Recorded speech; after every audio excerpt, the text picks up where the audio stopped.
What up and welcome to another Mograph Mocast. I'm Dave. And I'm Matt, and joining us today, the man who died for your samples, Mr. Octane Jesus himself, Mr. David Ariew. Thank you for that lovely introduction, Matt. It's going to be a short show. Yeah. And lead us not into direct lighting. As somebody pointed out on Twitter, I wish I could give that person credit. Show us the path of illumination to, And Mograph is a supplement to our site, mograph.com, which is a motion graphics tutorial site with tutorials, plugins, podcasts, and other Mograph stuff. And on the show, we talk about everything ranging from motion graphics to Cinema 4D, After Effects, plugins, render engines, doing business, doing taxes, being a contractor, or working for the man. You can email us info@mograph.com. Let us know what you think about the show. Questions, comments, concerns, queries, grievances, concerns. I think that's it. That's about it. Email us. Yes. Let us know what you want to have on the show. Let us know who you want to have on the show. Someone said we needed a really long podcast episode so to get David Ariew on. So we're like, all right. We'll get David Ariew on. All your podcast episodes are pretty long lately. Like there's been so many 2.5 hour ones. They're like 2 hours. Yeah, 2 to 2.5. Yeah. So what's up, Grant? Yeah. I would like to say that coming up on the next couple shows as well, we got a pretty good lineup here. The French Monkey will be on. Finally. Oh, finally. That's amazing. You get the bandwidth figured out. Jonathan Winbush will be on the week after that, right? So pumped about that one. Nice. And we've got Rolando Berry. And then after that, we're going to have Smearballs on. Now, some of this is subject to change. We got Smearballs set for August 10th. And now that is my changed closing date for my house. So we may be moving him back up. Nice, man. So it's happening for reals. Well, hopefully. So I think we were going to do is take we were going to take the 3rd. We were going to take August 3rd off, and I'm going to try and move Smearballs to August 3rd instead of August 10th. So just watch the schedule. You can check that out at mograph.com/live. I spend a lot of time setting all that up and putting the promos on and letting everybody know it's coming. And who knows, maybe one person uses it. I don't know. Yeah. You got to get the Corridor crew on here. Yes, Have you guys reached out to them at all? We do. I know. We've talked to them like in person a couple times. About being on, but I haven't pursued it, actively. Pursue it. What's up? Yeah. Tokyo Megaplex. Yeah. Maybe David, you could ping him too and be like, hey, Matt's hitting you up. Hey, for sure. Hey. Well, we're friends on Facebook right now. That is until I delete my Facebook. Why are you going to do that? Because it's so toxic. Because it is so toxic. Yeah. You can't even say anything. Like, I've gotten rid of all the people that I don't like of my friends. Now I got my friends, talking bad to me and like bullying me and stuff. It's like, come on, stop. Now you got your micromanaging. You should do it. Friends. You should do it like I do and just accept any friend request. Just accept everyone. So like the majority of my friends are from India and Russia, and I can't even tell what they're saying. So it's not offensive or upsetting at all. Yeah. Yeah, I added so my. You say so may, I say so my. Nice. And it's just all just completely just I have no idea what's going on. See, I'm to the point now where I've hidden so many people. See, I just don't like people I don't like people to know about my personal life. If they want to know about my personal life, they can ask me in person, And I am very much an open book when it comes to that, but like anything else, no. I do like that. Just make it so you don't know the language and Yeah, that's how I roll. Okay, so if you were American or you speak English, I will not be your friend. Right, I won't be your friend. Got rid of everybody, and now I just see advertisements for Yeezy for Preezy. No. Let's not talk about that because Cyrus people will explained to me what Yeezy is yesterday. That it's a brand of Kanye's, right? Shoes. Is that true? The Yeezys, well, he is Yeezy. He is Yeezy. He is Yeezy. Okay. For Sheezy. Yeah. I thought he just refers to himself as Yee. Is it not Yee? Well, he's Yee for short. Oh. Tokyo Megaplex says, can we talk about how great TikTok is now that Matt and David are on it? I literally send him every weird thing I find. Yeah, that's all. Our conversations have just devolved into TikTok videos. Did you see the Furby one? No. The Furby one where someone like sculpted like a naked Furby, and then put actual Furby parts inside of it. Oh, it's so gross. was awesome, though. I can't even comprehend what you're saying right now. Well, yeah, easy for Preezy. What has happened to this world? What parallel universe are we in? I'm telling you. Is this the universe we came up with? We are in the wrong one. When we did the year show and we did like the fake future show, is this why it happened? I don't think it was this dystopian. It was way more hopeful. Yeah. That's true. That's true. The more stuff goes wrong, the more I'm thinking that the Borg were actually right all along. Right. I'm serious because like if we could all read each other's thoughts, if we all had one collective hive mind, we could all have empathy for each other and we would know everyone's, feelings. Absolutely. The Borg are the good guys. The humans are the bad guys. I'm going to go out. I'm going out on a limb and saying the Borg. Individuality is overrated. We should all just individuality is overrated. Let's just have a collective mind. I, for one, welcome our new overlords. All right. So you mean Kanye? Yeah. Yeah. So we've got a new podcast on our network. We have been wanting to kind of get some more shows on the Mograph network. And so our first one is here. We're super pumped about it. I'm so pumped about it because this is one of my favorite podcasts. The Go Gorilla Filmcast has joined our network. So we got a little promo piece here we want to show. So check this out right here. Hi, my name is Sashia Dumont. I'm a writer, actor, and filmmaker. Hi, my name is Paul Robinson. I'm a director, DP, and filmmaker. We are the creators and hosts of the Go Gorilla Filmcast, an online source for all things indie film. We are a husband and wife film team and co-owners of Send 3 Productions, and we started this podcast for filmmakers like ourselves who were producing on micro budgets with skeleton crews. Go Gorilla is a weekly podcast that features various talents in TV, film, and web series productions. We've interviewed filmmaker powerhouses like Kestrin Pantera, Richard Raymond, Alex Ferrari, Cassandra Ebner, and Ryan Connolly. Amazing actors like Hannah Ward, Lou Taylor Pucci, Chris Wataski, and Eileen Gruba. Groundbreaking cinematographers like Jody Lee Lipes, and Jessica Lee Gagné, and many more. We also offer weekly reviews of our favorite films and shows, which vary from low-budget first-time filmmakers to A-listers and everyone in between. Go Gorilla is proud to announce that we have officially joined the Mograph Podcast Network. So if you love filmmaking as much as we do, tune in every Sunday for a new episode of the Go Gorilla Filmcast, your source for all things indie film. Now available on the Mograph Podcast Network. We love film! Yeah! That was awesome, Paul. Yeah. That was way more effort than I would ever put into any of my videos. That's funny. Well, he's getting into the motion graphics, so he actually launched a teaser of something that he's working on, and I'll put that in the show notes as well. It's called Bot. Is that right? Yeah, it's called Bot. And he just put up a YouTube video with a little teaser of that. And what's the story? Do we know the story yet, or is it just kind of a is it all secret right now? So I'll show you here. So this is the YouTube video. I'll put this in the show notes. He's getting into the Octanes and the whole thing. Looks really great. Yeah. Yeah, so check that out. Check out the new show. Looks like you used some mega scans, maybe some real displacement textures. Ooh-wee. Ooh-wee. Ooh-wee. So check that out. Check out Go Gorilla Filmcast. I'm excited to listen and learn more about film because I am dumb when it comes to film. I really am. This is the thing. Like when we had, I forget his name. It was a few weeks ago. Did the Stranger Things. I'm blanking. Eric?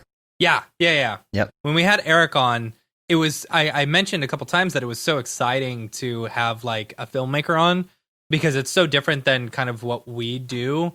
As it's why I'm really excited to have the Go Gorilla Filmcast, part of the network is because it's similar in what we do, but it's also, very different, And it shouldn't be that different from what we do, though. If we study filmmaking stuff, we'll be way better. Right. Yeah, but none of us does that except you. Except me, and that's why I'm releasing a course on it. Yeah. Ooh-wee. Ooh-wee. Dude, I gotta say, like, that's something that's really exciting because learning about camera shots and why certain camera shots mean certain things and doing things certain ways. Like it's so great when it comes to building 3D. People forget about that. So totally. That's going to be super cool to see. Yeah, man. By the way, 1917. Holy crap! Oh, dude, did you watch it after you saw my breakdown on it? Is it a movie? I did. Yeah, dude. It's the best movie like I've seen in probably a year. It's so freaking good. I mean, you won the Academy Award. How do you not know this? I don't know. You have to be in the mood to watch. Did they do the Academy Awards this year? Yeah. That was before. That was BC. Oh, before Corona. Yeah, before Corona. So, 1917, like you have to be in the mood to watch a war movie, right? You got to be in the mood to watch. Yeah, but it's unlike any other war movie because it's one take and it puts you right there with the characters and yeah. Now I want to know if it was real. I mean, I know it probably wasn't actually one take. No, it wasn't actually. There were tons of invisible cuts, but it feels like one take. So you're there, like throughout the same. You're in the same timeline with them. There's no jumping forward in time unless there's like one point where he gets knocked out. Spoilers, but so the time kind of jumps forward to the night. I love that you said the only spoilers after you gave the whatever. spoiler away. It's not that much of a spoiler. Really... Like that's not a big spoiler. Come on. Yeah, that's true. Well, okay. So the scene when and this really won't spoil anything, but the scene where it's at night and there's all these ruined, like bombed out buildings and structures, and the flares are going off everywhere. So cool. It's my God. One of my favorite lighting moments in film because Roger Deakins is just the most genius DP ever. And he won the Academy Award for this. And he's like sending up flares and all these lighting rigs to have the light kind of moving in the shot. It looks like something someone would do in Octane because like you animate the sun or something, but it looks like a render. But it looks way better because it's real.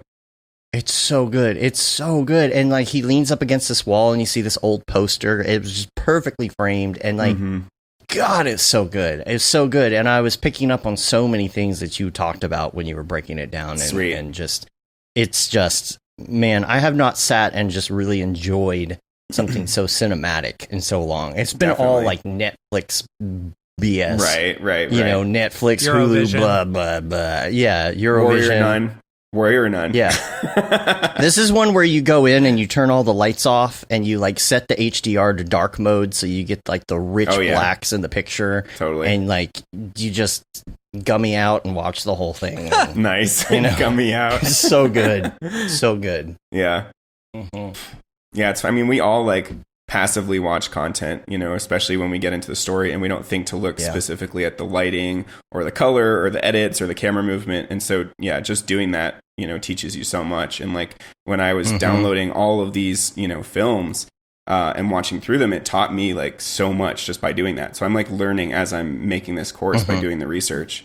And it's interesting to see all the trends. Like there's so many camera moves that are favorites in blockbuster movies, that are just kind of copy pasted, but the reason is that they work. Like they're really solid moves, I mean, there's only so many camera moves you can do. Yeah.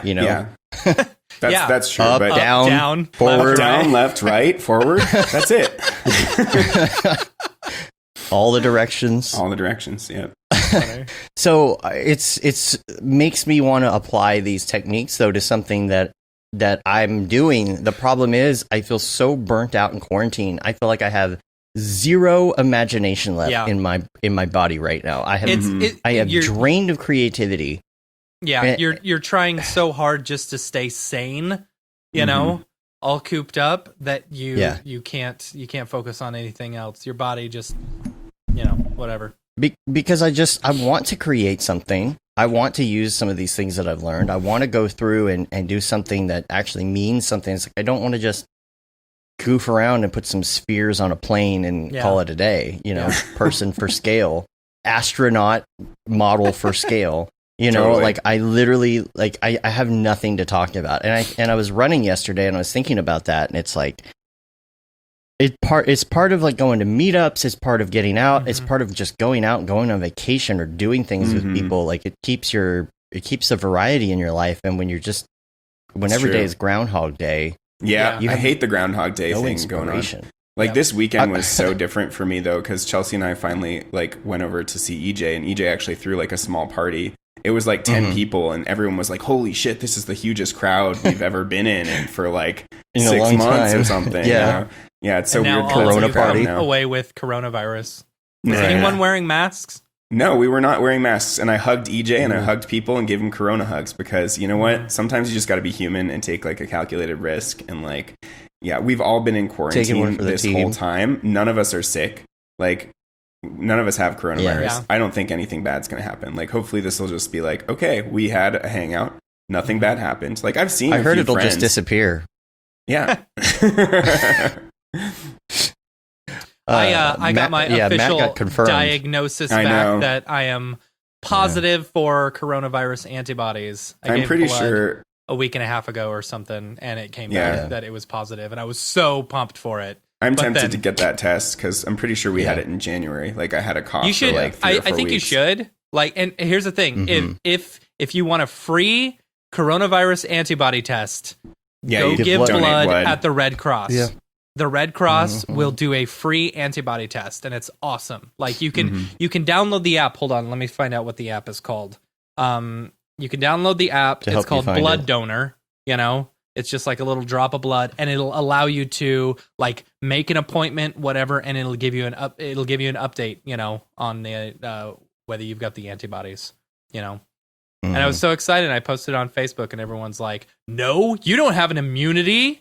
It's like, Well, all right. it's debatable.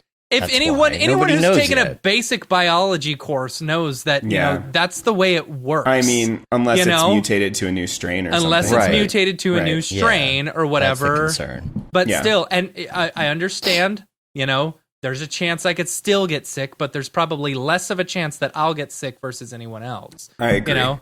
Right. Anyway. Yeah. So, Anyway, so we're going to do some game streaming, not on Yeah. Mograph. speaking of this game week- streaming, So we play Halo offline all the time, not on Yeah. the air. So we're like, why not try it on the air? So we're Show going off to, Yeah. our sweet do Halo that. skills. yeah. oh man, that's y'all gonna be y'all on- just watch me die the whole time. I just Right. hit diamond rank. Yeah. Yeah. We had one particularly really bad day. I think you were on with us, David, the other day. No, or maybe it was Cameron, but we played like, I don't know, 6 games in one night and lost all of them but one. And I got Oh, like no. obliterated back down to gold 5 or Oh, something that like sucks. that. So we're going to play on the air. Wait, so and you it can will go not- down in rank? Oh yeah. Oh, yeah, if you See, lose that's a what bunch I need of to do. times. I need to go and I need to play, and I need to do terribly for like. So that you can go down in rank and Yeah, feel better exactly. about yourself by Yeah. poning noobs. Yeah. Yep. We'll Yeah, just 'cause- play social if you want to do that. yeah, I don't know. Whatever. Social's a mixed bag. Sometimes it's actually It really is. good people. yeah. Yeah. Yeah. Motion Process is here. What's up, Motion Process? So is Hello. Martin. Martin is calling me Octane tutorial because I was on this stream with Fabio judging renders, and someone was like, "Oh my god, Octane tutorial is here." Octane tutorial? Yeah. That's funny. That's So that's funny. my new name. Mograph Mutator. That is a good plugin name. Yeah. Mograph Mutator just corrupts your files on purpose. Right, Nice. Sounds like something Yeah. Merc would make. Right. No, I'm Yeah, it does. Mograph mutator. Mograph. So Mograph Dave and I Mutator. bought these like little. Yeah. By the way, so now like I guess China has had a chance to catch up, you know, Right. and You're stuff. right. So now you Yeah. can actually get some of these Elgato Stream Decks and like the 4K capture cards and stuff. Oh, So we were nice. able to Cheap. find, for cheap. Yeah, we were able to find a couple of these 4K capture cards for They're like no longer $75. $500. Nice. Excuse me. Bless you.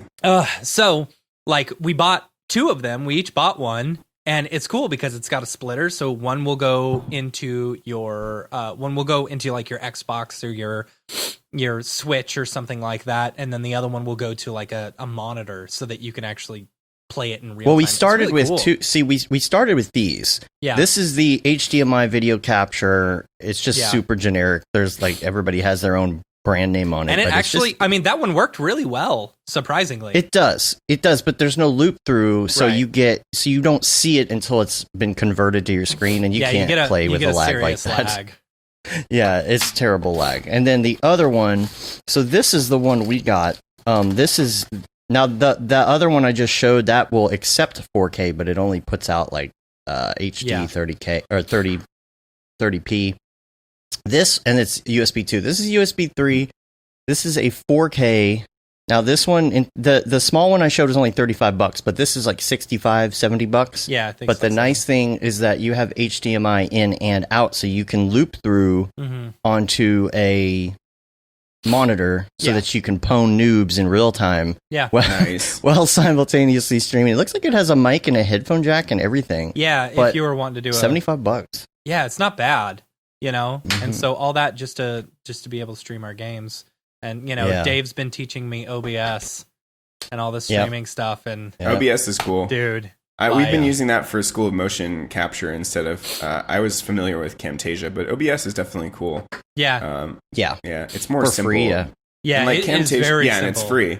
Yeah. And like Camtasia has the whole like timeline and all that crap, but you don't need that because like you just record and then you edit in Premiere. Like that's already what I was doing. So yeah. Are you doing the technique where you record super wide? You record your camera and the screen all in one big super wide thing, and then you chop it up when you're no.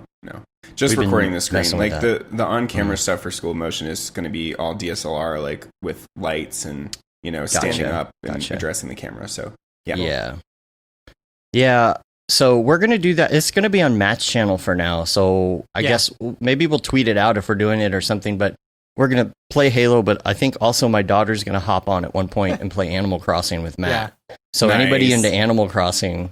See, honestly, I should just Rocket League. I should have I should have her play with Gibson because Gibson's more into. That would be hilarious. See, I maxed out like I got like 14 million bells, and it's like you got all the bells. I got all the bells. I don't need anything else. I've already created. I wish that's how billionaires or multimillionaires would act in our country. Like I have enough now. Yes. Let me give to people at this point. So it's funny. Like Beeple came over to my island, and I just I gave him 1 million bells. That's awesome. and then like my dad came over. I just give him 1 million bells. It's like nice. Just throwing away money here and there because I don't care. It's from all them turnips on the stock exchange. You know it. Turnip exchange. Turnip exchange. Turnip.exchange. If y'all don't know about it, dude. Oh my goodness. That's how you make your money. And I was talking to Mike. I was talking to people the other day, and I was like, he's like, dude, I totally lost. He's like, I totally lost my ass on this. I bought him for like 120, and I sold him for 100. I was like, okay. I was like, dude, turnip.exchange, and he's like, nah, dude, that's like cheating. I was like, no, that's the way they built the game so that you can go to someone else's island and sell them for a higher price. He's like, nah. I was talking to my wife about it. She's like, nah, that's totally cheating. Like, okay, dude. That's so much fictional work. Right? Yeah. To me, it's like Minecraft or something. I'm already building things in C4D. I don't need like that kind of a life work simulator or creativity simulator. We're already being creative, so I don't know. Yeah. It is a life simulator, but I was thinking about it yesterday. I'm like, why do people like this so much? It's because nobody right now can do any of those things. House. They can't go to the beach. They can't go make a cool little office and set it up with all their stuff and color coordinated. And the economy is sucking, so none of us can actually improve our house right now. Yeah. Exactly. I don't know. Exactly. I spent my whole stimulus check on improving my house. Nice. Well done. I spent it on kitties. Oh, yeah? How are your kitties, by the way? They're adorable. They're growing big and, wrecking our life like they do and being crazy. And, like, last night there was a moth in our room, and the cat just goes, like, like doing this weird, like, chattering with his teeth. That weird thing that they do. What are their names again? Eyes. Moon and Star. Okay. Yeah, they're adorable. Yeah, the one video that you posted with the... Oh, Chelsea posted it. Yeah. Oh, yeah. Chelsea posted it with the cat with his head in a tissue box. Was it Moon? I guess it was Moon, right? It was Moon with his head in a tissue box. Yep. Yeah. It's good entertainment to be in quarantine and at least have some cats. Oh, totally. Yeah, they're very entertaining and they keep us on our toes We're constantly like, get down, get off the table. No, kitty, that's a bad kitty. That bad kitty. It's my pot pie. Yeah, basically we have to guard our food. So they're like dogs right now. Dude, yeah. Yeah. Are they dogs doing that the thing? that leap upwards? Do they do that asshole kitty thing where they push things off the counter or the table? Dude, my headphones, I'm like, I keep finding them on the floor. And then like their newest favorite thing is in my bathroom. I've got a towel hung up. Every day I walk in and the towel's on the ground. Like just pull it down. Like they're chaos makers. What they're kind like, of let's wreck your door shit. handles do you have in your house? Are they the push down ones? Yeah, they're like the flat. Just wait until they start opening your doors. Oh God, that's the worst. Know. Oh, like geez. you're in bed and you've got your door shut. Then all of a sudden it's to try and get in your room. It's like a bad they would have horror to movie. jump pretty high to get that though. Oh, there's Davis showing Moon with the tissue box on his head. This is awesome. Yeah. Oh, they're cute. Oh, they're man. adorable. Yeah. Yeah. They're hard to tell apart sometimes because they're brothers. And they How look do you very, tell very apart? similar. The Moon striping? has a little bullseye on his head. That's the best way, and he's got this weird shaped M on his back, so it's very appropriate. And also, Moon is kind of the grump cat. He's like less affectionate, and he's got the kind of grumpy cat face sometimes. Whereas Star is like much more of an explorer and free spirit and comes and cuddles. Whereas Moon's like, don't fucking touch me. Don't touch me. Don't touch me. Don't touch me. I need my space. Yeah, not no to RTX. So we were suggesting all sorts of like I know Rick and Morty and yeah. all See, of but that I'm stuff. not the one that like they were Chelsea's greatest want in life. So she got to. But name she never them. had cats before. She had cats when she was pretty young. They were named Mama Kitty and Baby Fat. Because Baby Fat was a total idiot and Mama Kitty was a badass. But no, I don't know. I think she had some bad experiences, like where she moved into one house and she didn't realize that they had like put like air fresheners everywhere and didn't realize that it smelled like horrible cat piss. So for months and months, she was like just trying to get the cat piss smell out, and she never did. So like, yeah, cats can wreck your house if they're not trained, or if you're irresponsible. So those kind of bad experiences, but they're way less high maintenance than dogs. And these two are already like litter box trained and super chill. I have my litter box out in the garage, and nice. I cut a. That's a where you hole. go to the litter box. Yeah, that's where I go. That's where you go. No, I cut a hole and put door. in a cat door. That's to pretty smart. We should do that. You should. I don't like great. having the litter box in my bathroom. The problem, that sucks. The main problem with it, the only problem is you forget that it exists, so you sometimes forget to clean it out. Blown up. Yeah. So that's the only problem. Also, the other thing we have is we've got flushable litter, so it's easy that's to good. just do it. Put it right into the toilet right there. So if it's in the garage, you got to carry it every time. No, you just throw it in the trash in the dumpster. Right. I mean, but I don't know. Flushable litter is nice though. Yeah. Cats don't like it when their litter boxes get super dirty. They stop using the box, so that's kind of like danger zone. So like that's why I don't think you don't want to just have to throw it in the trash constantly. That's like a waste of money and also more effort and stuff. I don't know. Yeah, you can teach your cats how to go to the bathroom on the toilet. The toilet, yeah. Yeah, Chelsea thought about it. Level. Yeah, it's. I think it's a huge hassle though. Like could be potentially very and then they messy. just leave turds because they don't know how to flush it. Right. Yeah, whatever. That's true. That's funny. Star fetches though. He's really cute. Yeah. He like constantly he'll like bring the mouse up to your leg and then drop it on you and use it as an excuse to attack your leg until you throw it for him. That's funny. That's funny. So, I don't know if I can pull up this video or not, but if I can get it, see. Oh yeah, I actually can get it here. So, yesterday was, I was bored but not bored. It's quarantine bored, right? Like I've got stuff to do. Bored in the house, send them in the house bored. So what I decided is I'm just going to start looking into virtual production stuff on Unreal and just see what's out there. Tutorials and whatnot on how to do stuff. And just to get the thing moving, I wanted to know, like, how are people getting the motion part in there? And a lot of people are using controllers for various things, and I figured out actually how to use the Steam VR interface rather than like the one that's built into Unreal, and bring the Steam VR controls into Unreal and attach it to a camera and just mess around with moving around a scene, seeing how it works, stuff like that. And I gotta say, even in doing so, it gave me such a better understanding of how Blueprint works, because it feels like espresso when you're in Cinema 4D, and I feel like I'm getting a better handle on that now. So I played with some stuff. I just set up a simple scene, and it worked pretty well. I mean, I think there's some scaling things that I have to figure out, but other than that, I'll see if I can get it working. I think it was. And how long did it take you to do this? Like, just playing around? I don't know. I spent an hour getting to this point. That's super cool. See, the scale thing is an issue because I'm technically my camera. You're moving back further than what it's doing there. Well, my camera in the scene is too close, if that makes sense. Yeah. It doesn't match what's going on in the world, but that's just because I have the position and scale off. Yeah. But I got that somewhat working, so it's at least moving around, and it's just using an Oculus Rift controller.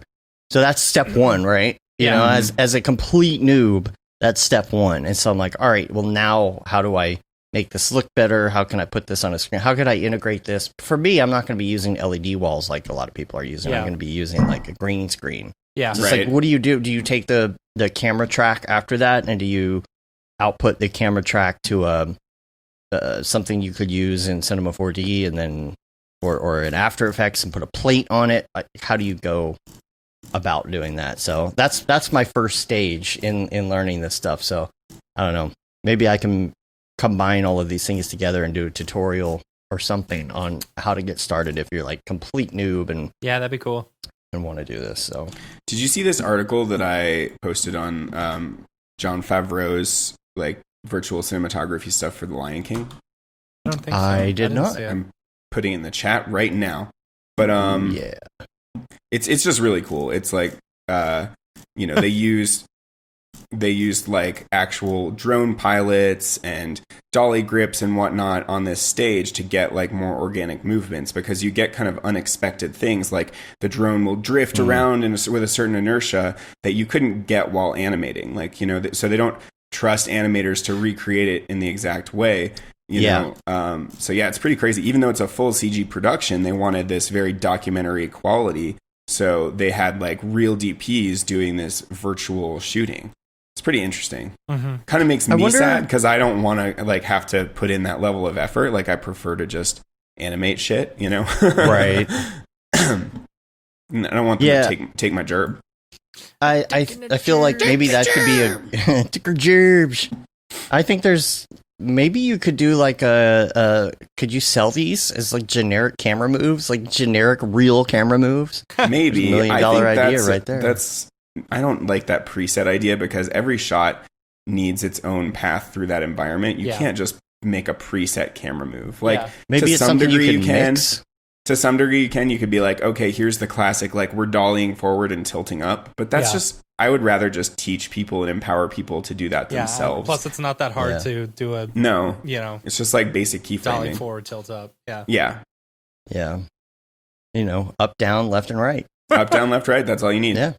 All you need. Good Joystick. To go. Yeah. Quickly, I thought I could throw in a Ravcock. What's your flavor?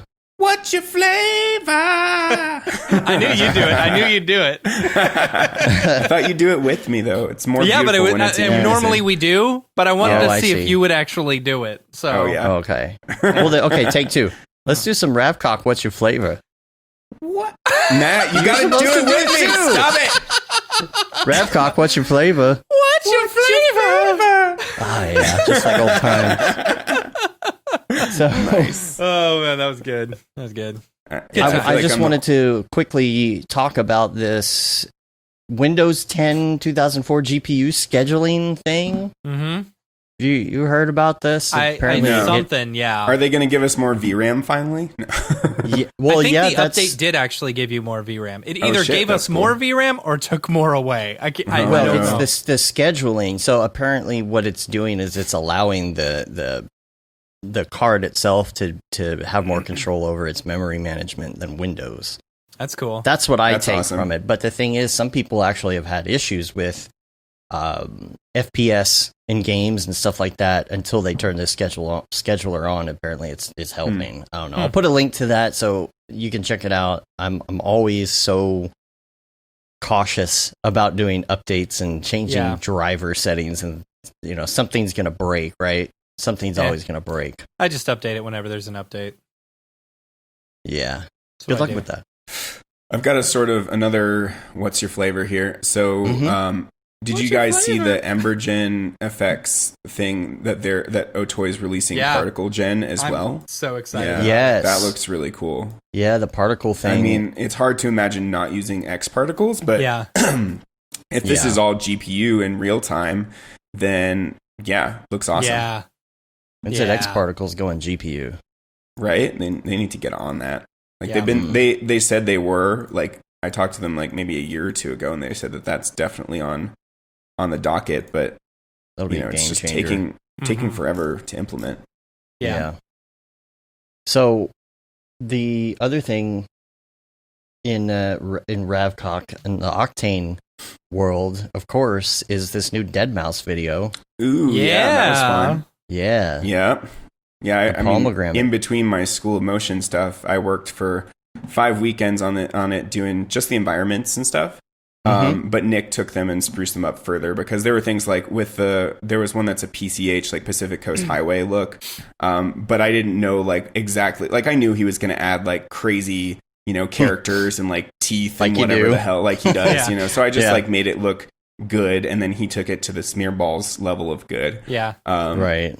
But I almost feel bad because I didn't realize, but he worked on this thing for over 750 hours in just like a month and a half or something. Holy cow. And I worked on it for like 80, but I still charged my full rate and probably ended up taking like a fifth or a fourth of the budget. So I kind of feel bad.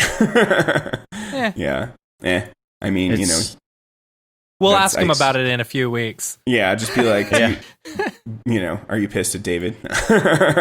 Yeah. No, Yeah, he'll be on in a few weeks and we can talk about Cool. it in more detail, but I did want to bring it up because it's just Yeah. ridiculous look good. it's so much detail in there. I'm curious if like he had the idea to add more of the, the characters or whether that was Joel's idea, Oh, it was all him. I mean, like, Yeah. Yeah, I think Joel's just like cool with whatever, Yeah. he's just super chill. Like you Yeah, he guys does seem remember, yeah. But yeah, it was, the character work he does Because is absolutely insane. What I see the characters and I'm looking at that and I'm like, oh, that's good marketing right there. You can make more toys and stuff of each of those characters. I think they're gonna reuse right? them, and there are even a bunch of characters that didn't make the cut. He made so many characters that he wasn't able to pack them all in. Yeah, That's funny. He's talking about that on Slack. He's like, there's like a million characters and I didn't even use all of them. He also put a video out there. It's behind the scenes. Oh yeah. Which is super fun. So did you guys hear how he bricked Deadmau5's render farm? No. Okay, I heard him, or I think it was on Slack. said it in He the said interview. something happened there. Oh, it was in the Okay. interview. That's right. Yeah, And so it was there's a Rolling Stone article on it. Right. So he Yeah. borrowed the render farm to get the video rendered, and packed it into his truck. And once he got it up and running, he was getting all these CUDA errors, right? And so he was troubleshooting and realized that the BIOS hadn't been updated since 2014 or something. Oh no. So he was like, I'll try updating that, not realizing that it's this proprietary BIOS. And Matt, you're just looking so stressed. Oh god. And when you say, as soon as you said BIOS, I'm like, Yeah. oh god. Yeah, and when he updated it, the whole thing wouldn't start. So he like has to call Joel at 4 a.m. and be like, so the farm won't turn on because I updated the BIOS. And my Joel's gosh. like, oh, it's no big deal, man, because you backed up the BIOS, right? And Nick is like, Yes. no. So he's like dying of stress for 24 hours. I think he posted that like his wife like was just like, I've never seen you that white. like that pale and freaked out. Jeez. So yeah, like just such the worst nightmare. But eventually he got a copy of the bot. He like messaged all his friends and like did all this Hackerman stuff that I don't understand. And then, you know, got a copy from the manufacturer or something and finally got it working again. But yeah, that's just such a nightmare scenario. But it worked better after he got the newer official. Oh, really? BIOS. Yeah, like he fixed a lot of it. But, yeah, blessing in disguise. But yeah, it just reminds me of my DIT days when I was like terrified that I'd delete a day's worth of footage or something. Yeah. And I like after the fact for years, I would literally have nightmares that, oh shit, I just deleted day 2 of footage. Everyone's going to hate me. Yeah. Yeah. I had that happen. Was like $100,000 down the drain. I had something like that happen.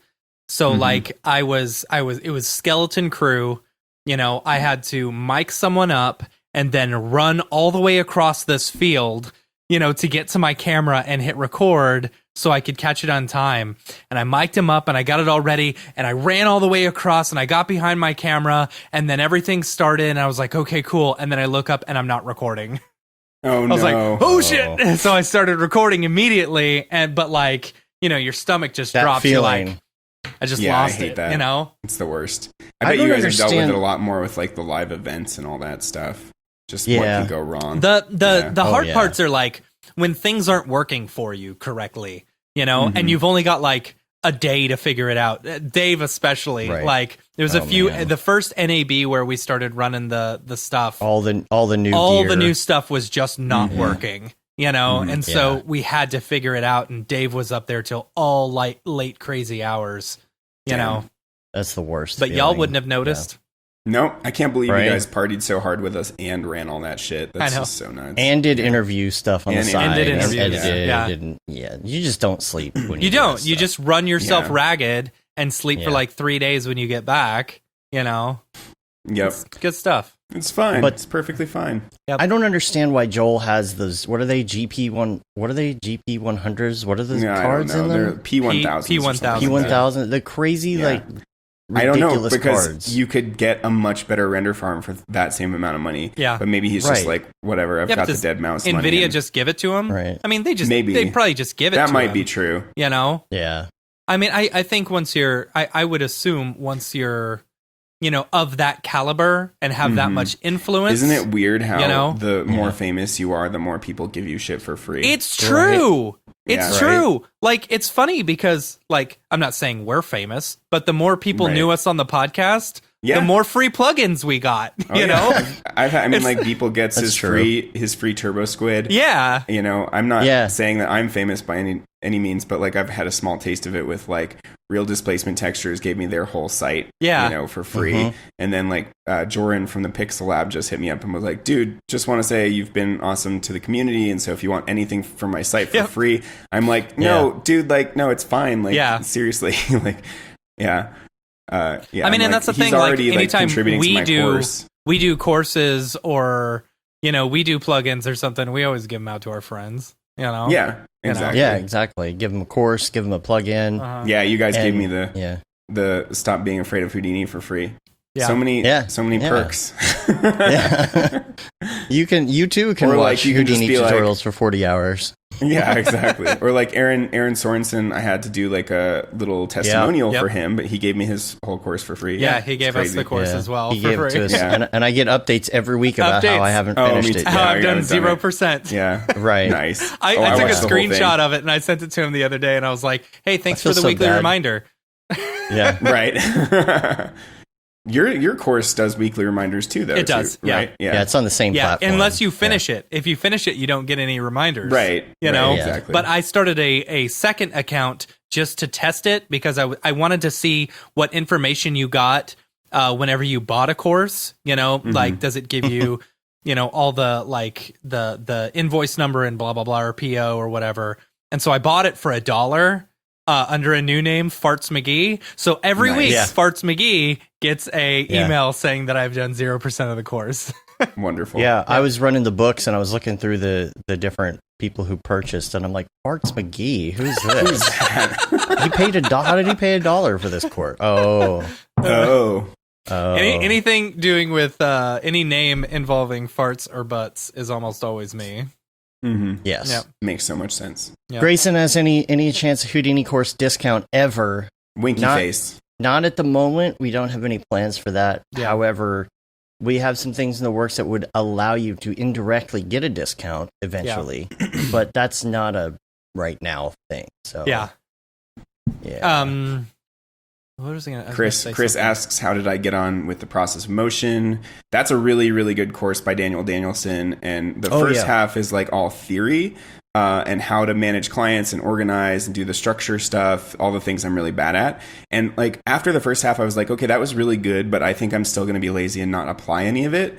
And then the second half, this is the $400 version. He goes through this insane project where he makes this Icelandic volcano and he has these extremely realistic client calls, which are actually with his friend, but they seem so freaking real, like where they're condensing the timeline and pushing back and doing all these things. And he's got to like rejigger everything. And it just feels so real. And so he takes all those things that you've learned the first half and applies it. So yeah, I just thought it was like one of the best, like the best course on client interaction and the whole process and how to be organized and like really have your shit together when you're working with clients. You know, I still haven't implemented very much from it, but it's like, that's the gold standard, I feel. Yeah, I think that's somebody we need to get on the show, actually. Yeah. Daniel. What's your last name, Daniel? Danielson? Yep. Yeah, That's not a I'm real sure he'd name. love to promote that course some more as well. Yeah. Yeah, I definitely would like to check that out. And along the same lines on the course that I'm working on right now, Matt, I haven't even told you this. What I'm going to do is for some of the more advanced streaming techniques in my course is I'm going to get some people on Skype in a phone call and show what a live switch would look like. Oh, cool. That's a great producing in the idea. background. That's a super good idea. Oh, man. It would So- be cool to maybe show off the Maxon live stream.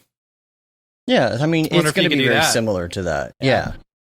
I mean, this will be kind of it's going to be fake. It's not going to be a real scenario, but it will be like, here's how you queue people up, here's how you call while something else is going, and all the behind the scenes stuff that you would want to know. Everyone else doesn't hear or know is that Dave is actually able to talk to everyone on the Maxon live stream, like at that moment. You know, they all hear him, even though the live stream doesn't hear him. That's fun. Yeah, so if Matthias is talking to somebody, I could just be like, Baba Booey, Baba Booey. Just totally screw him up. Yeah, just mess with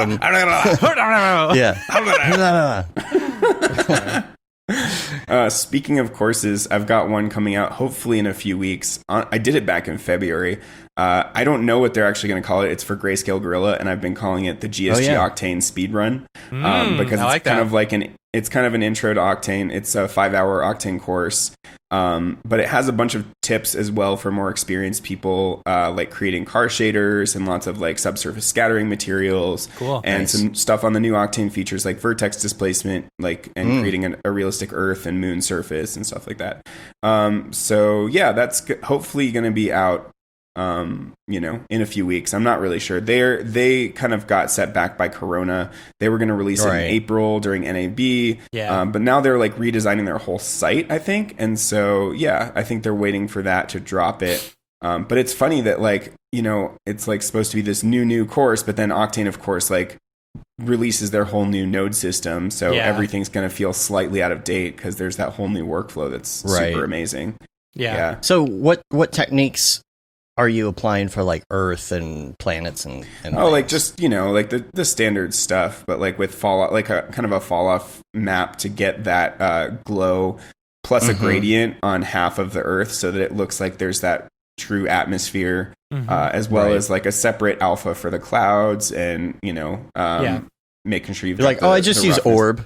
I just use orb. Yeah. I mean, that's kind of what I was going for. All right, so we're in C40. Like Let's go ahead and close that down and open up After Effects. I mean, it's crazy because orb honestly looks a little bit better. Like I'd say that's the best way to get the most realistic looking renders of an Earth or planet is orb. But this is the closest that I've been able to get it because orb has like the very dynamic, like, you know, when you move the light, everything reacts all at once, including the, you know, map of the lights on the surface, you know, like the nighttime lights and stuff react, as well as like the atmosphere. So it all reacts at once, whereas it's much more difficult to get that to happen in Octane. Like you can set it up with gradients to look right for wherever the light position is, but then if you change the light position, you've got to change all the gradients and orientation manually. Yeah. So Orb just has some. Andrew Kramer just always puts in those extra extra sexy little things that make the plugin work so smoothly, and it makes me really mad because I wish he would just do that for C4D. Right. Yeah. Right. We need to get him on the show too. Totally. Yeah, I know. Oh, we still haven't had him, have we? No. I know, right? Like, that would be a great show. He said he would do it. We just haven't really coordinated. Have you guys had Nick on before, other than like kind of Campbell? Campbell. Yeah, we had him on once. It was back in the before early video. days. Yeah.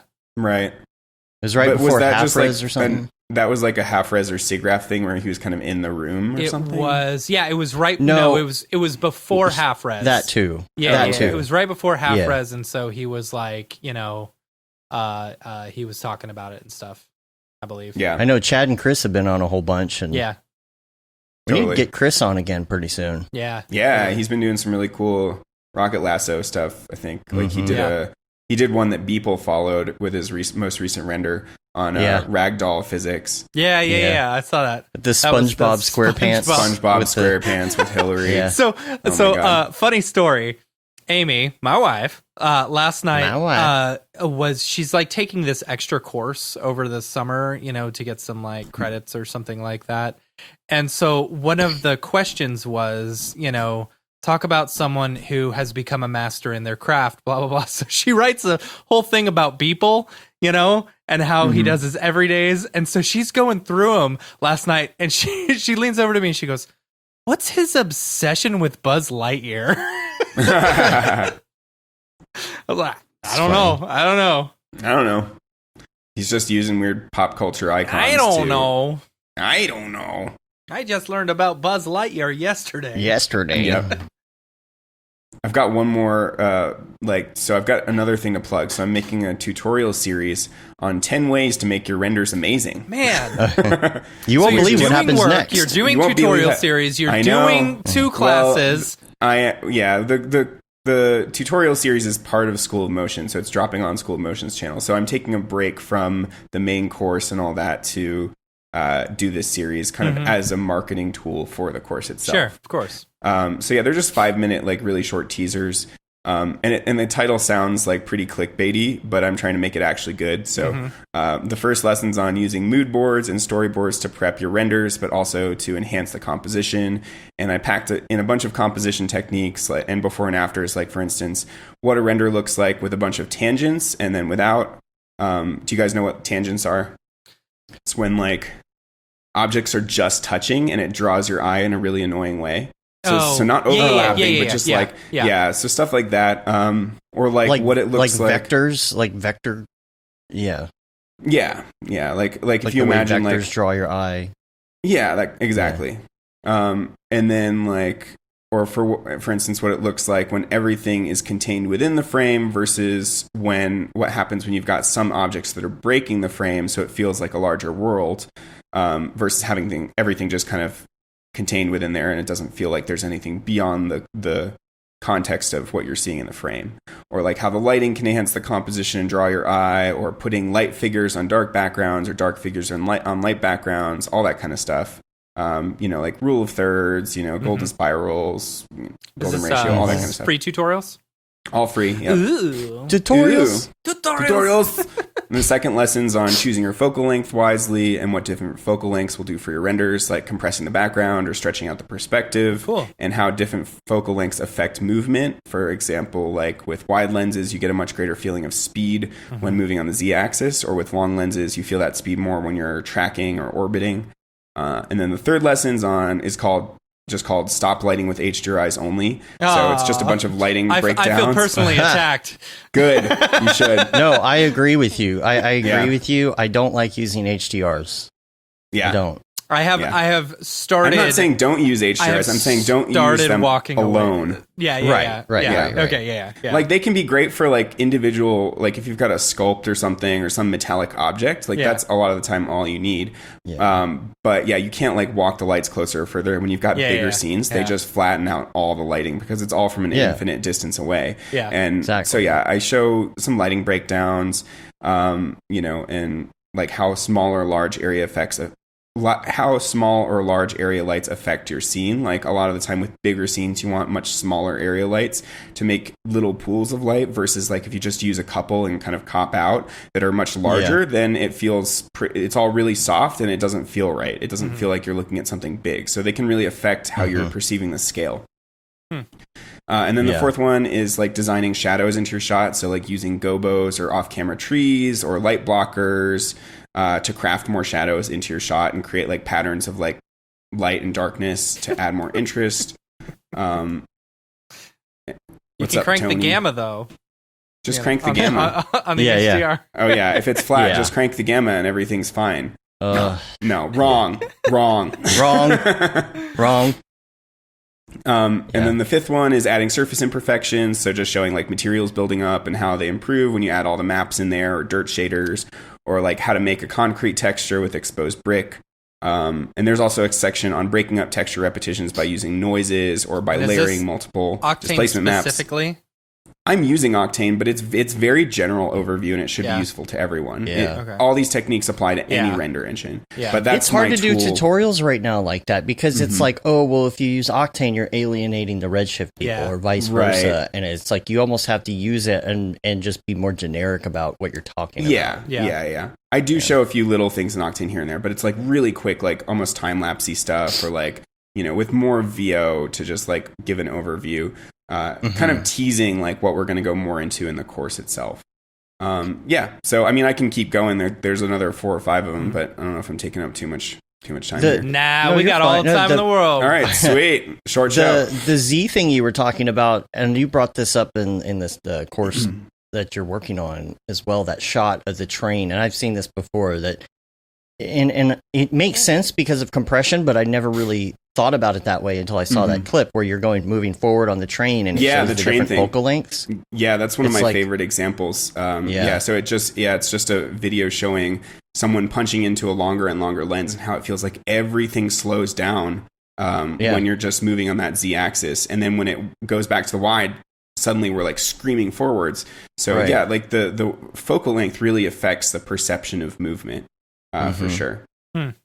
Yeah, and having other visual references for things too. You were showing that elevator shot. I forget. Oh, it was in the video you just worked on. Which one was it? It was the one with Zed.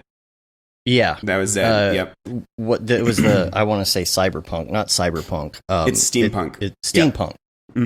And when you're going up the elevator, showing something in the foreground to get a sense of speed. Right. Yeah. So there's a moment. So it's basically a shot of an elevator. Yeah. Like it starts off feeling really fast because all of the detail is pretty close to the camera, but I didn't want it to be just like that the whole time. I wanted to come out into a clearing and see like a city in the distance. But then when you're out there, you know, and you're seeing for that far distance, the camera feels like it's moving slower. So how do you keep the audience feeling like they're still moving quickly? And so my solution was, rather than having all these beams like occluding everything, I just put them on the sides so that you still see some stuff streaking by with motion blur. But you know, but you're still able to focus on the deep background. So it kind of gives you the best of both worlds. That's why I'm enjoying this all these nugs, these juicy nugs so much, man. I just don't have any ideas for anything to implement it. No, with. I mean, and like also just watching your own, like breaking down a movie and being like, I'm going to watch this just for the color. I'm going to watch this just for the edits. I'm going to watch it for the camera movement or the, you know, composition or the lighting. Like there's so many different ways you can just take these like amazing films, like even like just Cars 3, which is just not that great of a film. But when I broke it down, I'm like, holy shit, this is a masterclass on lighting and on camera movement, and it's just like kind of mind-blowing. So going back to the tutorials, the next thing I've got is, like you said, using reference, but in this case it's using reference to nail the look of your materials. So like for car paint, for instance, you might not have the idea to use like a clear coat until you look at reference, you know, and then furthermore, you might not have the idea to include a flakes normal map to get that glittery car paint look. So just like really paying attention to the real world to add more and more to your materials. And then there's 3 more. The next one's just volumetrics and how you can how that can help add depth into your renders, but also it can be a curse because it can flatten the light if you're not careful, which is why I often like to push the fog volume back into the scene versus having it taking over the whole scene, so that you can have like that contrast and nice lighting in the foreground, but then like haze in the background.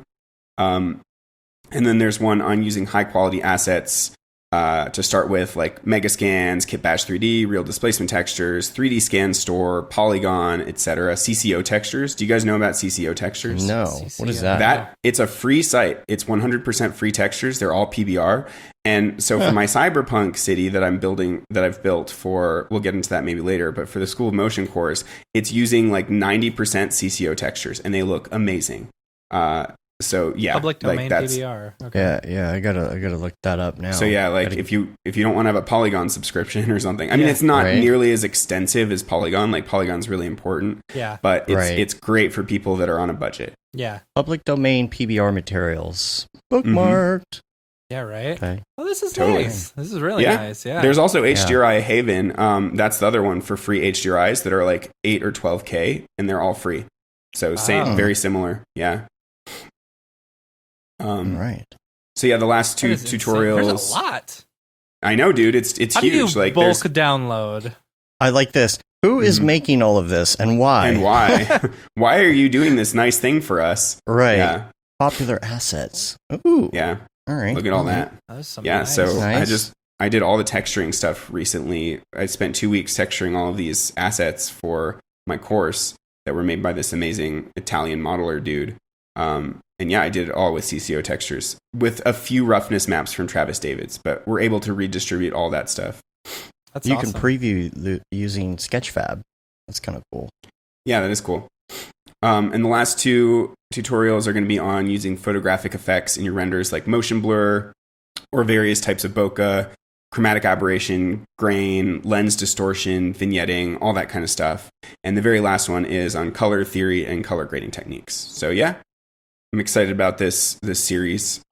It's a lot of effort to, like, I thought it was going to, like, you know, they were kind of trying to push me to do it in 1 week, and there's no way. It's taking like 2.5 weeks because I have to collect all of the different examples, and then I have to do tons of renders. Like I'll do lighting breakdowns that show, here's what it looks like with just an HDRI. Here's what it looks like when I add in the background lights for the volumetrics. Here's the side lighting. Here's, you know, these lights to highlight just the interiors of the shops. And like, you know, so like I'm doing tons of renders along the way to show like good and bad versions of these things, and like just general like lighting or composition buildups and that kind of stuff.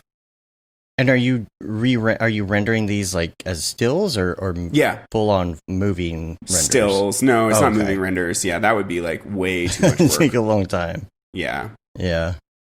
Otoy's in the chat. What up, Otoy? What up? I'm assuming Jules. that's Jules. It's always Jules. Hi, Jules. Yeah. Speaking of which, on this video, hold on. Let me Where can people pull find this the up. tutorials once they're released? They're going to be Oh, on yeah. School of Motion's YouTube. Cool. Cool.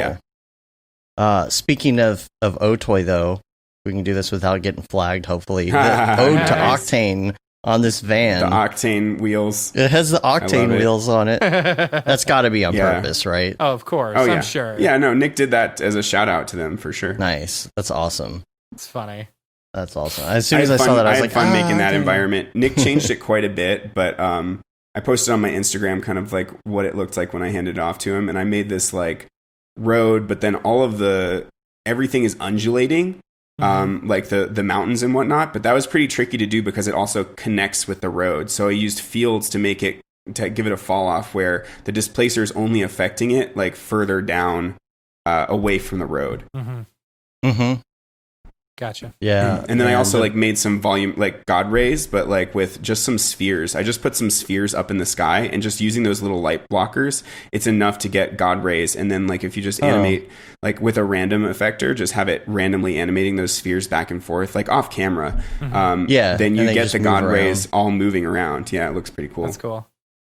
They did like a behind the scenes video too, where they were talking about the process with Oh, yeah. Joel and Joel of and- course it goes to a freaking This is a Cardinal Of course Sin of it goes EDM to right here. Cardinal Sin of EDM. Yeah, so halfway through this video, Joel was like, and we also brought in some other friends, some familiar faces, and then Nick's like, who? He's like, phone it in, Jesus. Phone it in, Still Jesus. calling me phone it in Jesus. Oh, I forgot about that. That's funny. Why did he start saying that in the first place? Because remember the first time he called me try hard Jesus? Yeah. But when I made that like machine thing and took like 13 hours making that crazy render, and the next day I was like totally burned out and sleepy. I was like, dude, I don't want to be try hard Jesus anymore. I want to be phone it in Jesus. It's because we were working like around the clock. Yeah, we were. But yeah, then he got pissed off because like my phoning it in still looked good. Like I made some VDB thing with like lasers, and he was like, "This is phoning it in. Fuck you, David." Yeah, I love what they did, like the looped characters sitting there in their so good seats. The duck vaping. Yeah. What room is he in? I don't recognize it. I think that's his studio? Gaming room. I thought it was above the pool now. Oh, like he's got a new because there's stairs right here. Yeah, I thought it was the room to the side at first. No. This is where he did the Fortnite thing. Oh, it because is? He had that. Yeah, he had this thing behind him here. Oh, He's that's got cool. his DJ stuff set up. Yeah. Right. Yeah, so I'll put the links to those in the show notes if you want to check out the behind the scenes on that. And man, we got other stuff to talk about. Oh yeah. First of all, let's take a sidebar real quick. Sidebar. And everybody's trying to find things to do and stay sane right now. And so I've been running. David, you've been running. We've started running. We're running again tonight. I am static third day. And staying still. I'm trying to. You're hoping that I'm that trying will to allow cancel you to... out the amount of running y'all are doing by holding as still as possible.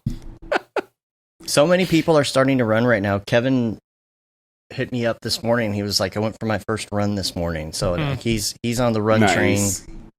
Yeah, Matt, your solution's going to work great. I'm pretty sure the more still you stay, the more your fat just kind of compacts in on itself in like a density kind of thing and just kind of self-implodes. Yep. So yeah, it's a great way. I'll burn fat by not doing anything. See, okay, how about this? Y'all keep running and I'll only diet, right? Okay. And we'll see who loses the most weight. That. See, but I'm also trying to gain some muscle mass by setting up I've got my weights set up in the basement, so I'm doing some lifting. Did you get your Fitbit scale so you can look at your lean? Oh, yeah, I got it. Yep. Cool. So that helps me not feel terrible when I'm not going down in weight, but it at least tells me that I'm going down slowly in body fat BMI. Percentage. Oh, that's nice. That is nice. Yeah, it gives you your lean weight versus your total weight. For that, if anybody's listening, get the Fitbit Ariew 2. Like, we thought that the older version that's only like $40 or $50 did that as well, but it doesn't have that feature, sadly. So I had to. That's what's I got weird. that and sent it back. Like I had the original Fitbit Ariew scale, and it did that. And so I was like, "Well, just get the first one because it's cheaper." But apparently, they took it out. They took it out and they replaced it with one that has Bluetooth capabilities and is slightly more updated. That they're calling the Fitbit Ariew 1, but it's not. They're lying because it doesn't do the BMI. Do you have to have a Fitbit to use it? No. Oh, that's nice. You just download the Fitbit app and it records, the stats into your into your dingus. You just have to get on the scale without socks because it puts a little electrical impulse through your feet. It's definitely. Sorry, what were you gonna say? Oh, it knows who you are based on all of those stats. So like it records it to your profile and multiple people can use it and it knows who those people are. Yeah, and it assigns you a cute little emoji. So I'm like the tomato and Chelsea's the cat. That's funny. But yeah, I don't think it's not nearly as accurate as like the kind that they have at the gyms. Like I was back in California, I was at this gym called Fitwall and they had like a full on thing where it's like your feet and your hands, and you have to like not eat beforehand and all this stuff. Stay very still. Right. And it gives you this whole readout of, what your fat and lean muscle mass is and all these things are doing. So I wonder how much one of those costs. Probably like a crap ton. Fortune. How is your first week of running? It's good. I like it. It's been tricky to get Cyrus to run with us because he kind of like, just kind of bails after the first 5 minutes and says how much it's going to hurt and suck. I don't love running. I've never loved running. Neither do I. You got running shoes too. I quit football in 6th grade because they made us run. I have I hate running too. always hated running. Yeah. It sucks. I've always felt that way too, but it's cool. I enjoy the process of getting better at something, whether it's adding more weights to whatever you're lifting, or whether it's you're noticing your heart rate is at a lower resting heart rate, Dave, like you were saying, or just like how this app works you up to running more and more lengths of You're durations. gamifying the process. Exactly. That's the kind of thing I enjoy. So I'm like, ooh, I'm leveling myself up. Yeah. I'm seeing, okay, like I ran exactly the same today than I did the other day, but my heart rate was a little lower when I did that and on average, which is good. My heart rate has gone from a resting average of 87 down to like 54 or something like that since the beginning of the year. That's amazing. Huge difference. With as much caffeine Huge as I difference. drink, mine's at like 110. Oh my God. Yeah. I'm glad I quit coffee a couple years ago. Yeah. Now you're not doing couch to 5K. You started with the C25. Oh, you did do couch? Oh, no. It's called C25K. Is that not the same thing, or Couch to No, C25K? Here's the thing. Like I'm using C25K for their it's like that's the company and they make all these different apps, one's for 5K, 10K, and now I'm on the 13.1. I'm using the one for 5K right now. Yeah. Couch to 5K is a great starter app, but it's not the C25 app. It does it a little different. Cool. I really enjoyed that, but they have a 10K app, but it hasn't been updated like since the iPhone 5. Oh, wow. So I'm on the C25, and what's I'm cool really is liking the one that we're on right now. C25 is it's cool. nice. Yeah. And it has music. You can do those. I don't use the music anymore, but it has music you can integrate and all of that. Totally. But I'm using a bunch of apps together in combo. Yeah. Strava and all that. Yeah. But it's the gamifying thing. It's like, okay, I've got my heart rate down, and then it's like looking at your pace. Oh, your pace was better today. What's your average heart rate? Is your average heart rate going down? And then being able to watch and see. It's about learning how to pace yourself, because you watch your heart rate and you try and keep it down for a long time. And maybe at the end you push a little harder because you're like, oh, I'm on the end. I can get my heart rate up to 180, 190 somewhere. But it's just a big hack, you know. It's something where you just get a little bit better each day, and it keeps you accountable. It's not the same as just going out the door and running every day. It keeps you accountable because absolutely, you know. That's what I'm. Posting it on social, I think, helps keep you accountable too. Exactly, yeah. And I like to try to find ways to make working out more fun. So I used to be addicted to Dance Dance Revolution, and so I we got a third TV, put it in the basement. Like got all the stuff to hook up the old PS2, and I've been doing that. And for that I've been noticing I had to wipe all my old scores, which was sad. But like I would see like A, double A, and it would just make me feel sad because I would get like a C on that same song, like compared to how I used to be. So I had to like just delete them all to like have new high scores and try to like beat my own self. So that's been a way to like do cardio when we're not running. That's pretty fun. And Beat Saber. Do you have one of the big like metal ones? No, I used to. I did once upon a time. I had a metal pad. Yeah. But I don't know. I like the foam ones. I don't like the really flat ones. Those ones are awful. They crumple up. But there are foam ones that are about $80 that feel super nice and squishy to jump around on. And Cyrus like watched me play, and he's like, dude, you're doing this thing where your whole upper body is still and then your lower body's going crazy. I'm like, that's how you know I'm doing it, that I got it back. Yeah. What is the game on? Xbox? PS2. PS2. PS2. Yeah. It's old. It's old. You can't got get it on the new 8 platforms? games. What? You can't get it on the new platforms? No, I mean there's like an Xbox version, but all the best ones are from the PS2. They're the original ones. So like DDR Max, DDR Max 2, DDR Extreme, Extreme 2. Yeah. Then there's Supernova, Supernova 2, which Supernova 2 is trash, I've discovered. Over 9,000 version. Over 9,000. I had DDR Max, and but I never had a gamepad. Like that's you sad. could always play with the controller. So that's so dumb. No, it was boring. awesome. Like I would sit down and I was so good at it. I would just zone out. Yeah, well, it's just not play. hard to get good at that. They have this app on the computer called Stepmania. Okay, I mean like there's some skill to getting good at that. Like it's like Guitar Hero or something like that for sure. Yeah. So I will Sorry, agree there's with you no that skill there's because I'm not rhythm and using my timing. legs. Yeah, and it's not nearly as good for you. Like DDR is such a good workout. Like if you play a freaking hard song, like it's like sprinting. I know. I'm dead afterwards. I'm aware. Yeah. I just I don't run. But if I you don't like that, cardio. then you should. I've never liked cardio. Like Nobody I've always enjoyed like weight training and stuff like that. Like lifting weights I've always enjoyed, you know. Yeah. It's the whole process of getting dressed, driving to the gym, right? Which is why you make a home gym. Working out. Coronavirus is inspiring. But still, then I don't have any room for a home gym. But that's why running is fun, because you just put on your shorts and you go out the door and you hit play on. And then you walk out the door. Done. It's 1,000 degrees, and you walk 20 steps, and you're like, "Oh, my stomach hurts. I got to go back inside." You know? Yeah. No, and then you get it going, and when you're done, you get a little bit better the next day, and you don't feel as bad the next time. And then before you've known it, you run a 5K, and you're like, "That wasn't too bad." I could run a 5K right now if I wanted to. Could you? Yeah. Yeah. You know what? I'm going to run a 5K tomorrow morning. Do it. I'm going to run a 5K tomorrow morning. Running. No, I can't run a 5K. No one can run a 5K. That's Dave runs a 10K. I ran a 10K a couple weeks ago. Yeah. That's the whole point. It gets your stamina. Anyone can run do a without stopping. 5K. That's easy. Just doing a 5. You got to run a 5K. You got to run a 10K. Yeah. So speaking about weightlifting, I bought a pull-up bar. I'm just going to ignore all this now. That's fine. Yeah. The pull-up bars are great. How many can you do?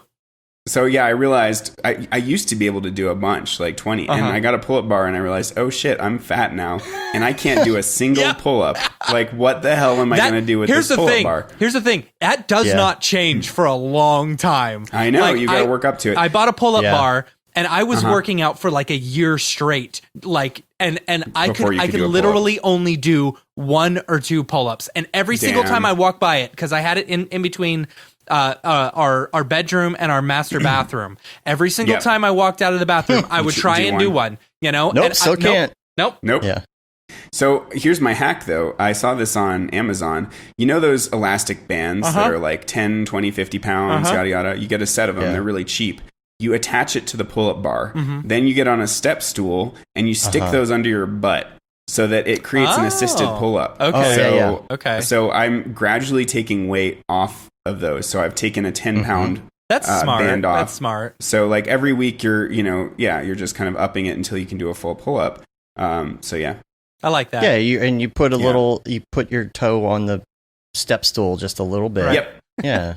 No, I kick the step stool away. It's enough, like it holds enough weight that it assists your pull-up. It's like one of those machines at the gym where you put a certain amount of weight on it, whether it's the dip bar or the pull-up bar. Counterbalance. Yeah, to remove some of that fat that you're experiencing. Okay, Kevin asked running shoes. I have some old tennis shoes and they need to be replaced. Did you buy some running shoes? Yeah, we went and got some running shoes. We got them fitted and all that fancy stuff, and they analyzed us on the treadmill. So I got the New Balance ones. Fancy, yeah. They're really nice. They feel great. Yeah. I don't know what Chelsea and Cyrus You get the ones with the curves on the heel, like to shape your butt. I have no You know idea. what I'm talking about? Have you seen those? What are they called? I don't know if they make them anymore. They have the rolled heel. You know what I'm talking about? Some of them kind of support whether you're.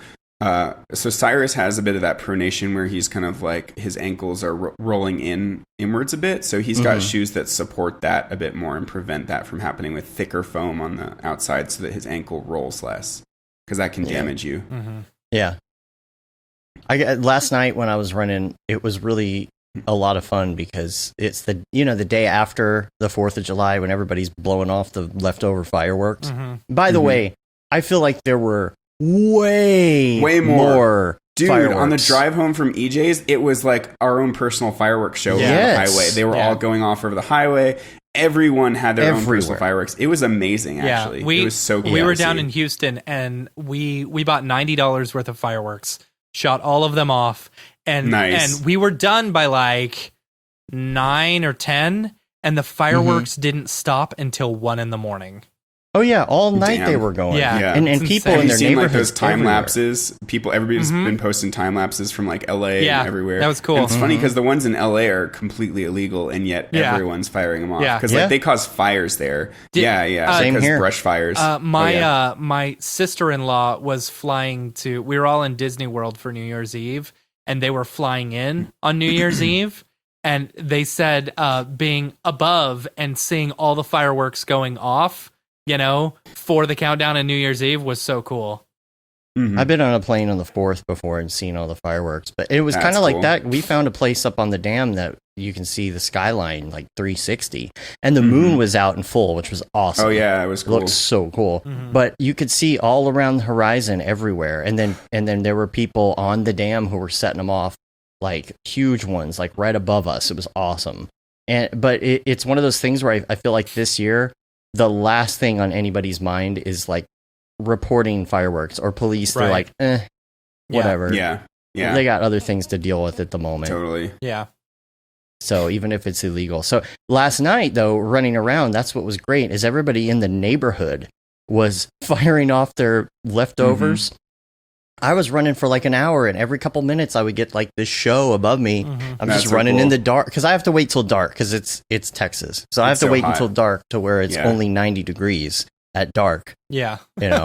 But I'm running in the dark, and there's just fireworks popping up everywhere. I'm like, this is fun. I wish I could do this every day. Mm-hmm. Let's just do fireworks every day. Yeah. James in the chat asked, has anyone switched to a standing desk? Yeah, I've got a standing desk, but I rarely make it stand because I'm an idiot. So me too. Yeah. I've got a standing L desk, which is real cool because it supports all these monitors, and I got the monitor arms, which are really nice too because you can, when you're standing, you can adjust it to the right height and all that stuff. Mm-hmm.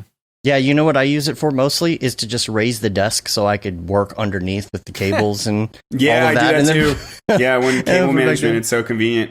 It is nice. It is nice. Mm-hmm. Or with you, for me, like it's to get to the computers and stuff. It's hard to get past the desk to get around back here and get to the computers. Yeah. Unless I just raise the desk so that I can just go Smart. under. It's funny. Smart. Yeah. Smart. And I've got what kind do you have? I've got the uplift desk. Mine is custom from IKEA. With cedar. I've got cedar wood. Ooh. La-di-da. Fancy. You got the L-shaped though, right? Yeah, the L-shaped one. Yeah. Yeah. Mine is just a slab of Carl B countertop put on top of 2 desk drawers. Nice. Oh, and David, you've got the memory positions on yours, right? Yeah, so I don't it's got have memory that. Positions. Yeah, mine you have to just nice. This is by far the nicest desk I've ever owned, but wanted to. With the new house, it was time to treat yourself. Mm-hmm. Mm-hmm. Treat yourself, fool. Treat yourself. Treat yourself 2017. All right.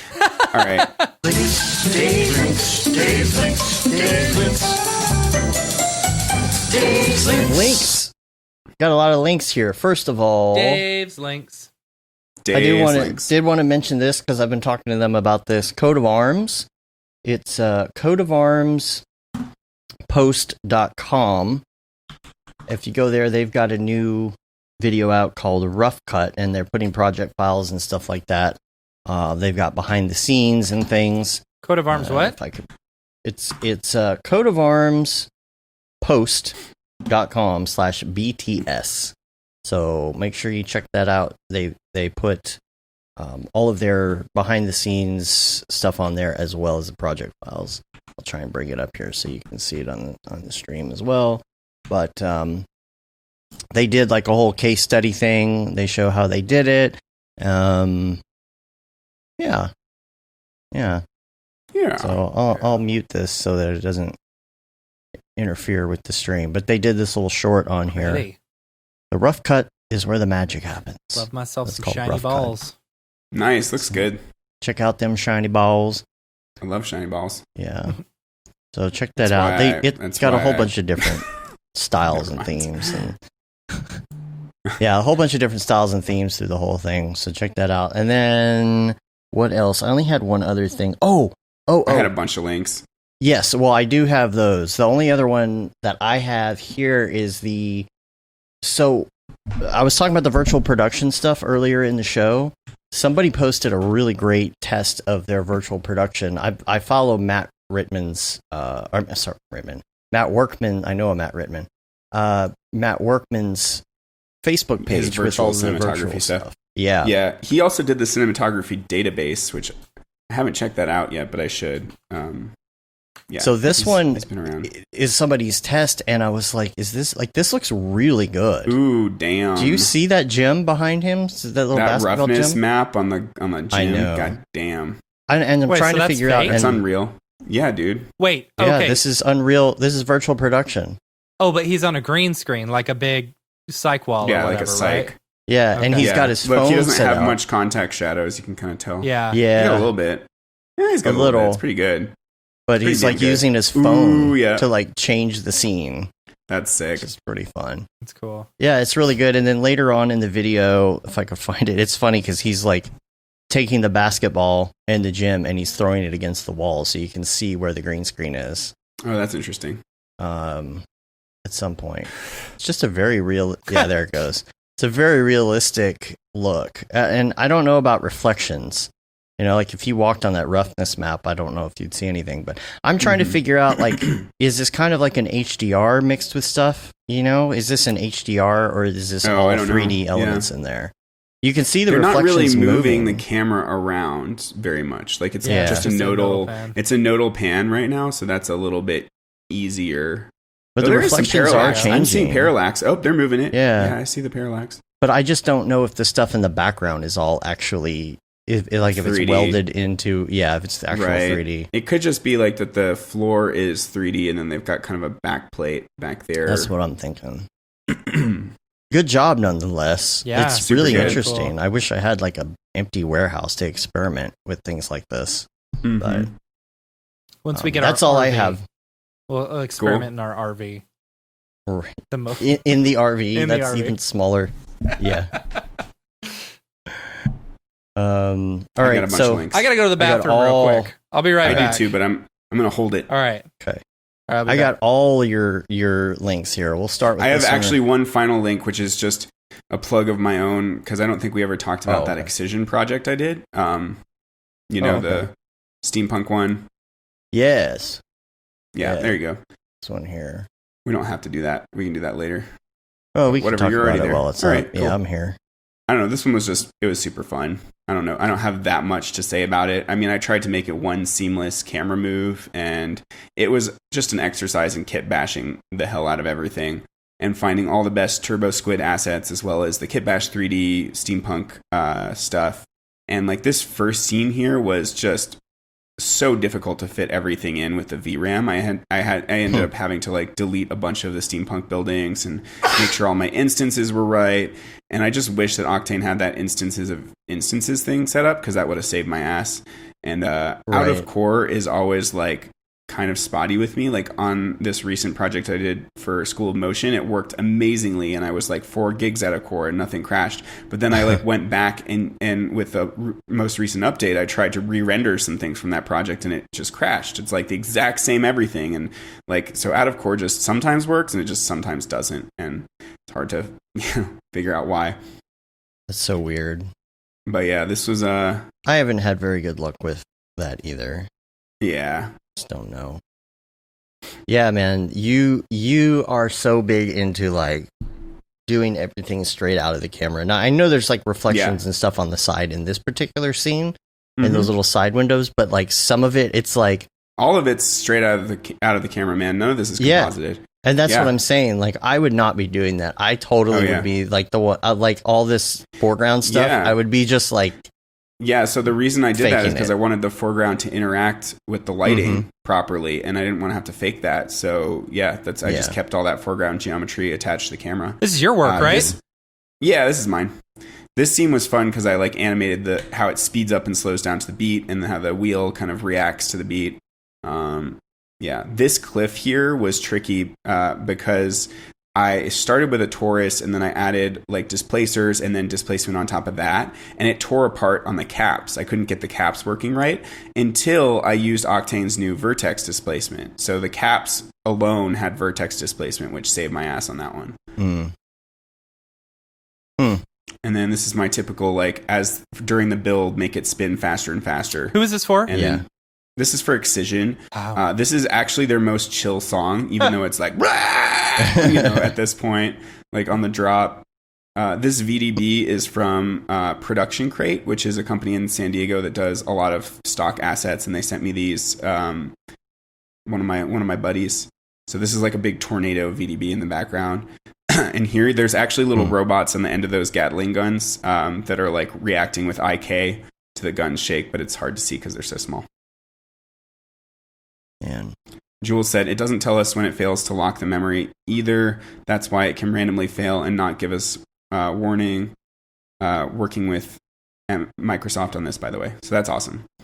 So that's Out of Core nice. has issues with the OS page locking memory system, which can fail if the OS can't give us that amount of memory. I wonder if that changes at all with this new scheduler update thingy that we were talking about earlier. If that's related or not. Mm-hmm. Anyway, does it cool. annoy you Alright. that the thing turns in times in which it doesn't turn, isn't actually turning? What are you talking about? You've got the steering wheel or whatever The steering turning wheel? left, and it's not turning left. Oh, shut up! No, it does. It turns the direction that it's moving. Yeah. I'm pretty Not sure. every time. Yeah, Not every time. Well, I don't know. Maybe I screwed it up a few times. No, it's whatever. he's giving you a hard time. give me Come on, shit. man. Yeah. Or what is this? No, that learn one was square that one thing? was fun. The last thing about Excision was it was like a 4.5K render, so it took like at least 2 weeks to render all of that. Jeez. Lord. That's pretty standard with the concert visuals. All of Zed was 4K. Keith Urban was 5K. Like it's just it takes a lot of Lord. GPUs, and a lot of the time they expect you to do it yourself. So for all of those, I mostly did it myself. Though Zed, I sometimes got to use their farm, but mostly I had to render Were it they all myself. paying for any render time? No, I just fold that into my day rate. Yeah. Gotcha. Okay. All right, so this style frames course, this is by Xiaolin Zhang, or Xiaoyo is what he goes by online, whichever you want to call him. But there's just I started it recently. There's a ton of insane texturing work he does right at the beginning. He creates like a complex stone shader with different bump and normal maps on the edges and mixing a bunch of different textures together to make it like you wouldn't think. You're like, oh yeah, stone texture, that's easy. Just throw down a concrete and add a bump. But no, he like really goes in detail and makes it sick. And it just seems like an amazing course. This is the guy that did the Pause Fest 2017 titles with that cat. You know what I'm talking about? Yeah. And then as well as a ton of work with Somai. And he also did the Off Milano 2018 titles, which you might not remember, but they're amazing. And they have this like green, like very foggy look. So yeah, he's one of these really amazing artists in China. And they had some, because, his English isn't maybe that great. They had someone overdub it. And so yeah, it's crystal clear and definitely recommend this course. I recognize that. Nice. Yeah, everybody uses that. You used that Yeah, for we the did. Houdini course too. Oh, this is the Yeah. Okay, nice. That's funny. All right, what else we got here? Let me go back to my list. I got all the things. All so the you got the things. style frames course. All right, let's talk about these two Gumroad. Yeah, so Caldermore is one of my buddies, and he's like one of the best people at digital nature or environment creation stuff. I would say, along with like Aaron Westwood's another one of my favorites, and Josh Pierce. But this is like a 13-hour course that I went through for only $75, showing how to make this whole scene. His process with megascans, his process with integrating things and adding variation and using fall off nodes and dirt maps and everything, and then just assembling a really beautiful composition. He also shows how to build the castle and how to destroy it, and then how to like make castle walls and all sorts of techniques. Like he's so good at this stuff, and he does this procedural cliffs thing as well. Have now with all these tutorials and series and stuff that you're going through, are there ever times where you're watching it and people tell you to do something a certain way and you're just like, no, that's not the correct way to do it? Yeah, I mean, when I'm watching certain beginner YouTube people or whatever, then I'll be like, oh, that's a not very good way to do it. But there's a lot of the times there's multiple ways to do something. Yeah. Right. And I'm fine with that. Like whatever your process is cool. So there's that, and there's another one too. It's got two different courses, right? Yeah, the second one is creating rivers using C4D and Octane. I haven't gone through it yet, but it seems really awesome too. And he does all the same kind of stuff that, or he does some of the same techniques that I do, like using a dirt shader to create foam just around wherever the rocks and things pool. But yeah, his renders are just so beautiful. He's got such a mastery of composition and all that. Are you doing like a lighting. dirt shader mixed with like Just a diffuse, foam? like a white diffuse in order to get the foam is what I do personally. And the dirt shader, just finds wherever that water surface is contacting rocks or the riverbed. Though it looks like he might also, here he's shown painting vertex. Yeah. Though, that's for maybe like the wet maps showing like, creating a darker material with less roughness and more specularity probably on those edges where it would be wet. Yeah. Dude's good. Maybe I should try this since I have like zero creativity Motivation, going through me and motivation. Maybe I should just try doing some courses instead. It's not a bad idea. That's a great way to kickstart your creativity. Yeah. Learn some new techniques. For real. All right. Now this one, style frames. This is YouTube. Oh, wait. Is this the same? We already did the style frames one. No, I'm sorry. I clicked on the wrong link.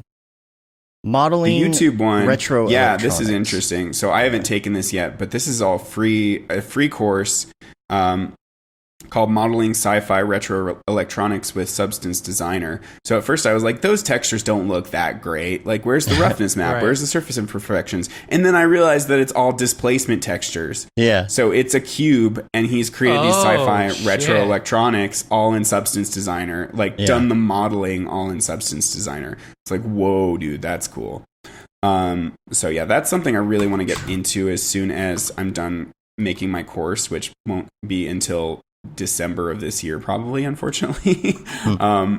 But yeah, so this guy is named Sem Tezcan, and that those renders that everyone was obsessed with for a little while, that looked like they were from the late 80s or early 90s, and they have this like front lit onboard flash look, which makes them seem even more photoreal. That's this guy.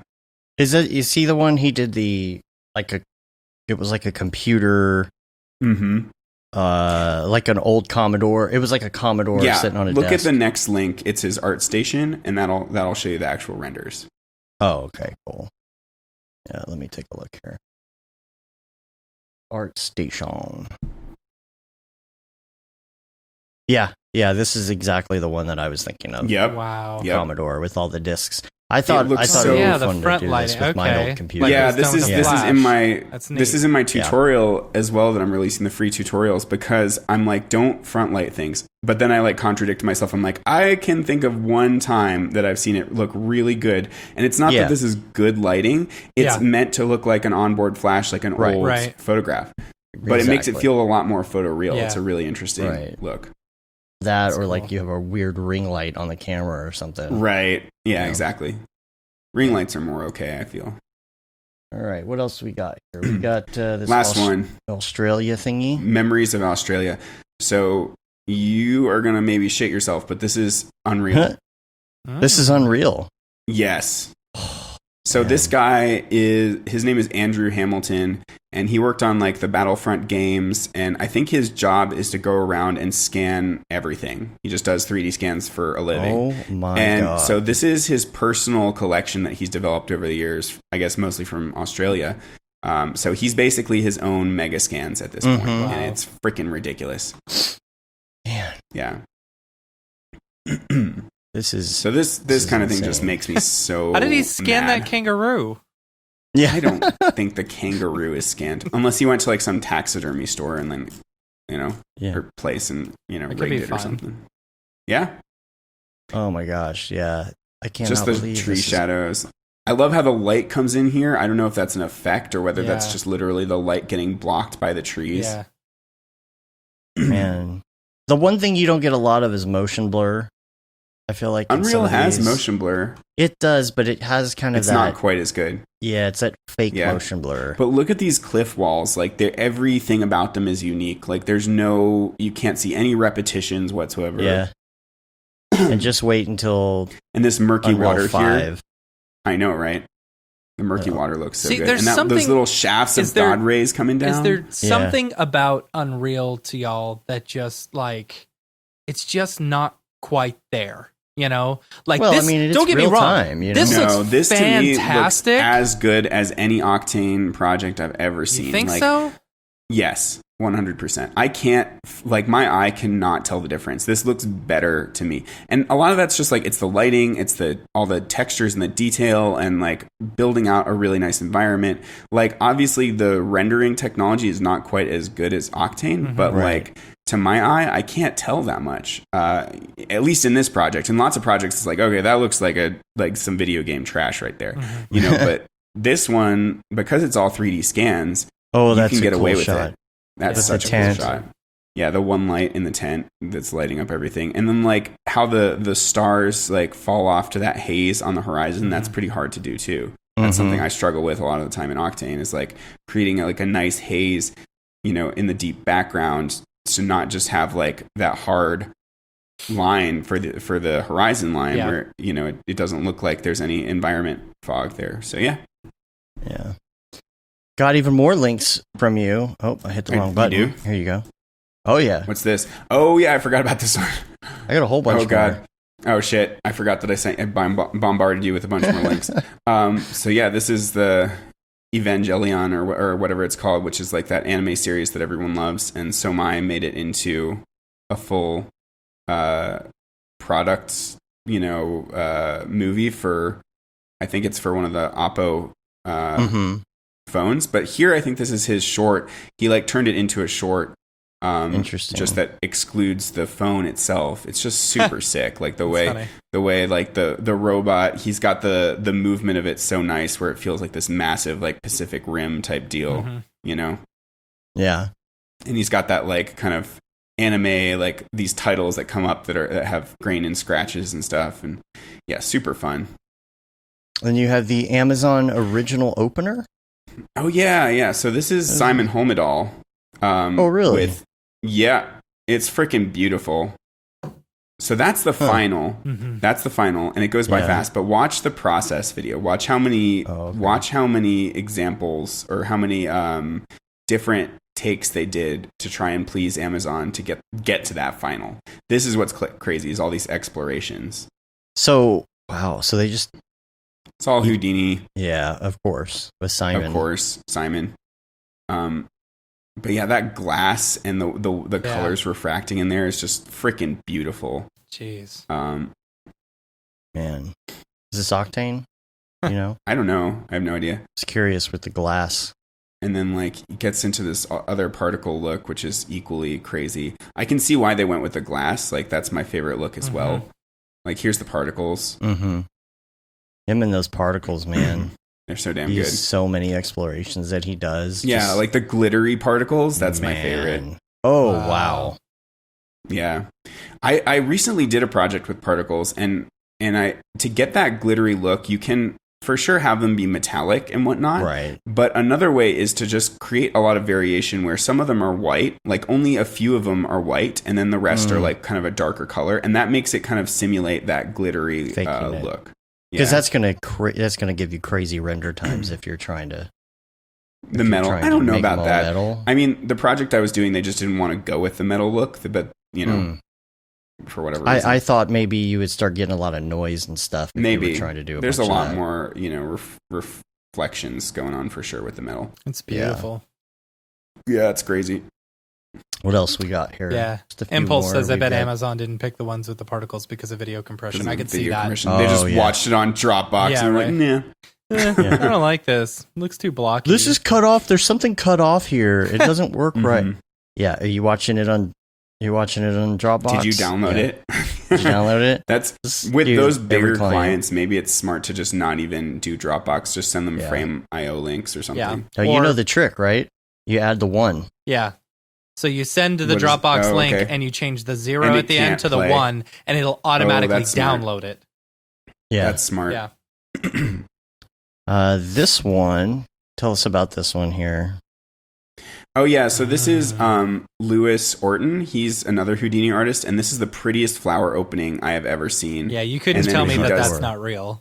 And, and then he does this, but then it becomes not real intentionally. Yeah, so cool. That's neat. Man. Yeah. And then I'm going to have to do a flower opening project pretty soon on the weekends here, and I'm not going to get anywhere near that level of good. And then this one is called Pyramid. Oh yeah, this is something I think my buddy Gruyun Kim posted. One of his friends just went freelance, and he does some really, really solid work. I'm not sure if he's in South Korea or China or what, but this is just, I don't know, it's just really pretty. I don't have a ton to say about it other than nice compositions and you get all these like, cool orange. foreign works and stuff because you follow everyone on Facebook. Right. Yeah, exactly. Yeah. Yeah. Now that is a real person, right? That was some compositing for sure. Yeah. Yeah, that's cool looking. And then what else? I think that should be it. I thought you sent me one last. Oh no, you sent me your site. Yeah, so that covers it. Man, we've gone 2 hours already? Yep. Oh, snap. Good Lord. Just about. Short It's show. always a short show with me. Yeah. We have anything Because I else take to talk notes about? and then we're like, oh, damn it. Yeah. That really is it. I don't have anything else. I mean, I can mention a little bit more about my School of Motion course real quick. Let's hear it. Yeah. So the course is on digital cinematography, and our working title is Lights, Camera, Render. And the main themes are composition, lighting, and camera movement, as well as a big section on transitions, like whip pans and match cuts and all that. But the secondary themes are texturing and environment builds. So hopefully integrating all that stuff.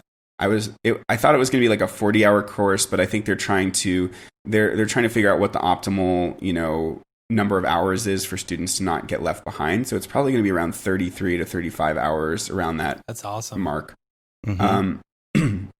So far I've done a really fun short that I can't show yet, but it's called Down on the Render Farm. Looks amazing.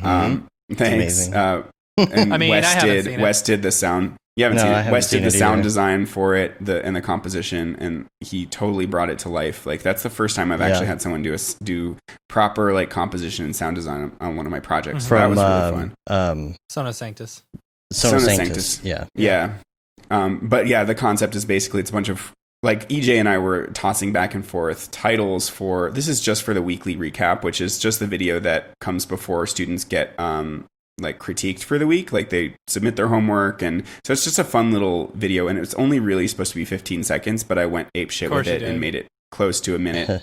Went overboard. But yeah, EJ, our ideas were like another one I had was called Path of Illumination because it combines path tracing and global illumination, but this one just visually was going to work the best. So it's called Down on the Render Farm, and it started with just the thought of like, oh, let's have like a farm and then some GPUs plugged into the farm or whatever. But now it's like, it's a bunch of robots working on the farm, and there's GPU corn and all these different crops with like GPUs in them, and like wires and servers and things. The server's my favorite part. Cool. And robot cows that get abducted by aliens and a bunch of other fun stuff. But yeah, so that was really fun to do. And then the next thing we did is hired this guy named Giuseppe Sarchi, who's probably the most badass modeler I've ever worked with. And in about a month and a half, he built this whole cyberpunk city, as well as flying cars, a spaceship, a lunar base, and this killer sci-fi tunnel. And then I went crazy on texturing everything for a couple of weeks and assembling like a full scene. But I'm still not done with that because I've got to add in all the props and street level details and a ton more graffiti. And Chelsea's helping me on the graffiti by creating like pleasing looking graffiti. And then, I'm projecting that onto the geometry, like the Cornelius Domrich technique. So yeah, that's going to be badass. And we're giving all this away to students, as well as sci-fi characters and aliens from CG Trader, an alien mothership, and a bunch of other spaceships, a cockpit, Travis David's 250 displacement textures, and his roughness maps, and his VDBs, and then the Cyberpunk Kit Bash 3D mini kit, along with a city kit and hard surface kit from the Pixel Lab, and some assets from the French Monkey, and real displacement textures, and puddle maps from the Dizzy Viper. So we've got like a ton of assets that are probably worth more than the value of the course that we're giving away to students and redistributing. So that's pretty nuts. And hopefully we'll increase the value of the course. And they're going to take all of that, and it's going to be like a playground for them to make their final project, which is going to be a short film of an alien invasion in a cyberpunk city, complete with like aerial dogfights and soldiers on the street fighting aliens, like the works. But we're going to gradually work up to that. It's not going to be like, boom, you have to be good at Cinema 4D and Octane already and all this stuff. It's going to be like very gradual build, starting with composition and just like doing just viewport rendering, really. And then moving into texturing and your first lighting stuff on like just a logo, and then moving on to like bigger scenes like the cutouts. We're going to do one that's like the cutouts of my like, what was that project called? The one I'm talking about, with the wood cutouts and all that. It was Feel Me or something like that. Yeah. Feel Me. Yeah. Feel Me. Just Feel Me. Just feel me. Yeah. Just the weirdest names for my videos. Walk with you, walk away, and feel me. Feel me. Space. Stuff like that. Yep, space. There's gonna be a lot of space too. So I got a question for you. I love space stuff. Okay. Yep. I love space 3D stuff. Space Cinema 4D Octane stuff. I've always felt like I don't want to do it because everybody is doing it. Yeah. Just do it, man. Should I do it? Just do it. Have fun. Like, explore that. Like, everybody's doing cyberpunk, and I decided to do my own version of cyberpunk. It's just fun to explore, and like, everybody's doing the digital nature stuff, but that doesn't mean you can't do it. It's like good to get those techniques under your belt. Good to have a variety of styles that you're comfortable with tackling. Space is just a setting. It's a place where you can make any story happen you want. So I got to do a lot of nature stuff because I worked on that project with you, which I had to learn your techniques specifically in your workflow. So I feel like, okay, well, I got a chance to do that. So I don't have the bug on that. I got the bug on the space thing because I still haven't done anything with it. And like, there's that, I forget what it's called. It's there's a site where you can download all these space tracks for audio. Yeah. You know what I'm talking about? Cool. I don't. What is it called? Maybe I can find it. Maybe I have it saved somewhere. But essentially, it's the kind of audio you would hear in like an epic space. What's the one with? Probably like Interstellar or something like that. Interstellar. Well, there's Interstellar. What's the other one called? It's called with Brad Pitt. Oh yeah, I know what you're talking about. I never saw that one. I'm gonna look it up now. Is there a NASA spooky space down sounds? Ad Astra. Ad Astra. Yeah, I never saw that one yet. That one's. I don't know. That one's good, but it's not. I don't know. It didn't feel as good as Interstellar to me. I felt like it could have gone a different way. If that makes sense. If I go, I don't know. I'll try and go to my saved stuff to see if I could. Here, it's called Film Crux. So it's those big, weird, almost like they call them burrs, or they call them. Let's see. They have names for all of these sounds. They're called Brahms. Like just these. Maybe if they're not tubas, maybe they're baritones. Like really hard, like one note baritone hits, and you just sometimes I bet it's like a synthesizer as well. You can probably digitally recreate a lot of that stuff. Oh, for sure. But it's called Film Crux. Here it is. It's called Singularity Cinematic Sound Effects Library.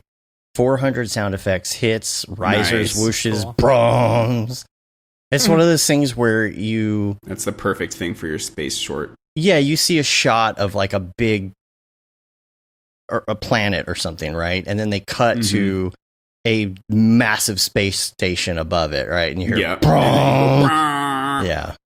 I don't know how else to describe that. I'll bookmark this here and put it in the show notes. It's the brown noise. Yeah, it's the brown noise in space. It's funny. If the brown noise is hit in space, does anybody really hear it? Does anybody really poop themselves? Right. Good question. Science. Yeah, science. And now that we're to the brown note, maybe we should wrap up the show. Yeah, we should probably just wrap this up because the next thing that made me think of was that Rick and Morty episode on the train, and we got into a very improper discussion about that at EJ's house. You know what I'm talking about?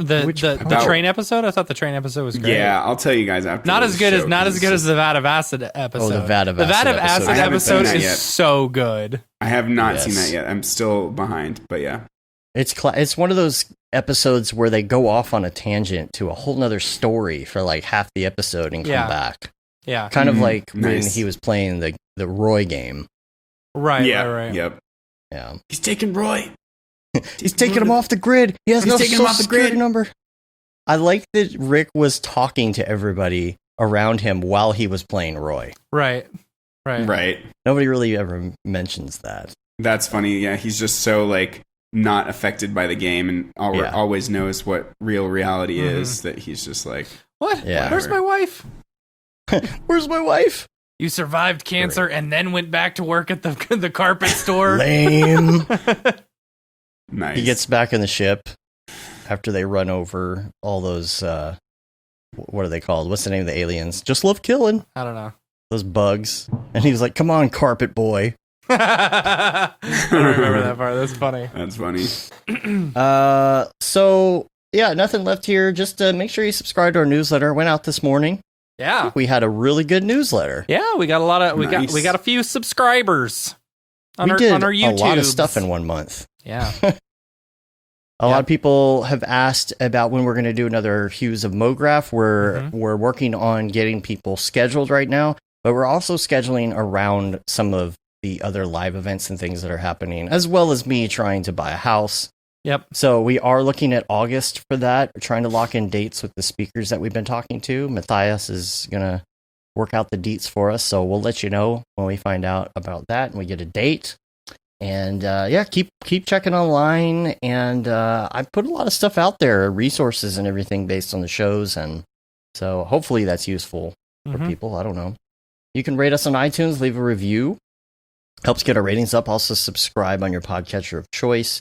You can say you've been there, done that, got the t-shirt with the Mograph logo tee, the Paul Babb Feel the Babb 2020 shirt. All the profits from that go to Doctors Without Borders, the Render Things t-shirt, hoodie, and long sleeve tee.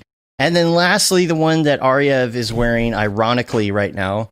That render is super fire. ironic about it. Super. You can just feel the irony pouring off of me. Yeah, especially when it's wrinkled and you have to iron it. Gosh. You're only allowed to iron it, iron on ironically.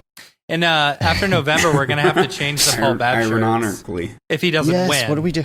If he doesn't win. Well, yeah. I think it needs to Right. be Babb Rabinowitz 2024. You know? Yeah. Yeah. Nice. Or Yeah. Babb Omatola Rabinabab. 2024. You know? Nice. Well, with all this we'll have to real ask him time- who he wants as his running mate. You know? Babatola. But with all this real-time stuff going on with Unreal and all that, I think we just advocate for rendering only. And we'll just say, make rendering great again. Oh, that's good. I like that. Yeah. Make rendering Nice. great again. Yeah. We'll do hats. We'll do red hats and Oh say, make rendering great Oh again. my God. No. Murga. No. Murga. Murga. Well, we should come up with a great, we'll figure something out. That'll be fun. That's funny. And that's it. We're on Facebook, Twitter, Instagram, YouTube, Mograph.com. Make sure you subscribe. Make sure you get in there to the Slack. The Slack has decided, hey, we're going to get on board the free train for a while, like Discord does, and allow for everything to be available. No, So here's we have what a free happened. trial. No. Here's That's what nice. happened. Someone, some random slacker, signed up for something that caused the entire Slack to get a free trial because they did something. So now we all have a free trial of the full version of Slack for 90 Nice. days. And I'm really hoping That's awesome. that we don't have a credit card attached to this Slack, because if they do, it's going to cost us Oh my God. $73,000 per month. Jesus. Are you serious? Yeah. Is that what it would cost? Yeah, it would That's cost. so yeah. How do they stupid. even justify that? Sage was doing the math, and he was like, "Oh yeah, so I just did the math. It would be $73,000. You need to make sure that you don't For have all your those credit card ridiculous. attached to it." No. Which I'm pretty sure we don't. No. We don't have anything attached to it. We would have had no reason to. Yeah, I know. Just as long as, I mean, it wouldn't go through unless you got the Amex on it. So just make Yeah. sure the Amex isn't Yeah. on it. Because that would suck. Yeah. And by the way, you got 30 days to pay that off. Yeah. All right, everyone. Jeez. I'm gonna need some donations from Right. each of our Yeah. users. We're Yeah. doing another We're doing- Matt Plays Super Mario. Yeah, there you go. Unless y'all Yeah, want to you'll see really have me to ramp up review that gaming cereal channel. for a week long. Right. Yeah. It'll take a lot longer than that. Yeah. What do we raise? $3,000? Yeah. We're going to have to do a lot more than I'm that. just gonna do a full-on talent show. That's Yeah. funny. I'll play DDR. Yeah, dude, you need to be streaming DDR. Oh my gosh, No! yes. But you got to set up a green screen and everything. Yeah, you gotta really do so it. I'll have like, and then I can do the like 3D motion design for like arrows coming at my face or something. Yeah. In like this void of space tunnel. You got to get one of those little converter boxes so you can play Halo with us. If we can get Jeremy to do one too, or Cameron, we can all. Yeah, we could all do a four player all at once, and then get our asses handed to us. Yeah, just be the shame. Well, that's just because you're too good. We will. You bring our level so far up that it's hard for us to compete because I'm so bad. I'm really the bad at this matchmaking goes game. with the highest rank, right? What? The matchmaking goes to the highest rank. I have no idea. It definitely seems like the moment I hit diamond rank, shit got really hard. That's when we were playing and we lost like 6 games in a row. No, it wasn't 6 because I would have gone back to platinum. Oh, yeah. Yeah, it was like 2 or 3, but then we're like, all right, time to call it for the night. But yeah, Cameron's almost at diamond as well. So maybe if both of us hit diamond, then, we'll stand a chance. Bright like a diamond? Shine bright like a diamond. Bright like a diamond? All right. That's funny. Nice. We're going to get out of here. Make sure that you check out Matt's YouTube so that you can watch us play video games later this week. The username is MC Milstead. So I may need to change that. But on Twitch, you can either watch Twitch or you can watch YouTube. YouTube, it'll be MC Milstead. Okay. Twitch, it's Matt Milstead, I believe. And you're doing the streaming, so I get to just show up. I'm actually doing the streaming. I'm very excited about it. We should do but it should be on the official Mograph channel. That way, we'll have, I don't know. The thing we can is, have Mograph discussions as we kill people. The thing is, if we put it on the Mograph channel, then it's like you're going to have so many videos of us just like gaming, which may be boring to people. Yeah, and you got to sort through that to get to like the I just meant like one time. Yeah. We can do a sub channel. You do a Mograph game. Can you do a sub channel? I think so. I think you can. I don't know. We'll check it out. We'll figure it out. But as far as testing goes, we'll use Matt's, and if it becomes popular, we'll sign up. Do something. Go subscribe to MC Milstead. There you go. I don't see how this is going to be different than anybody else playing video games, which the internet is already flooded with. But hey, we can feel special. Hey, you know what? We're playing video games have an audience anyway. Already. Might as well stream it so that people can see. Designers. Yeah. First 3D motion designers streaming our video game playage. Yeah. And we can talk about the specular on things. And be like, look at the specular on and this. How, like, when we get those awful low poly levels, and then somebody noticed Cameron noticed the intersecting geometry. Yeah. We'll just critique Halo levels. And then I just couldn't stop staring at it and got killed a bunch of times. Yeah. Oh, yeah, because we were all gathered around. That was what was funny. We were all gathered around looking at the bad geometry, and then like this other team came up and started attacking us. That's funny. I want to be the voiceover guy for like making the dying sounds. Gotta get some splutter in there. Some like wet sounds. There's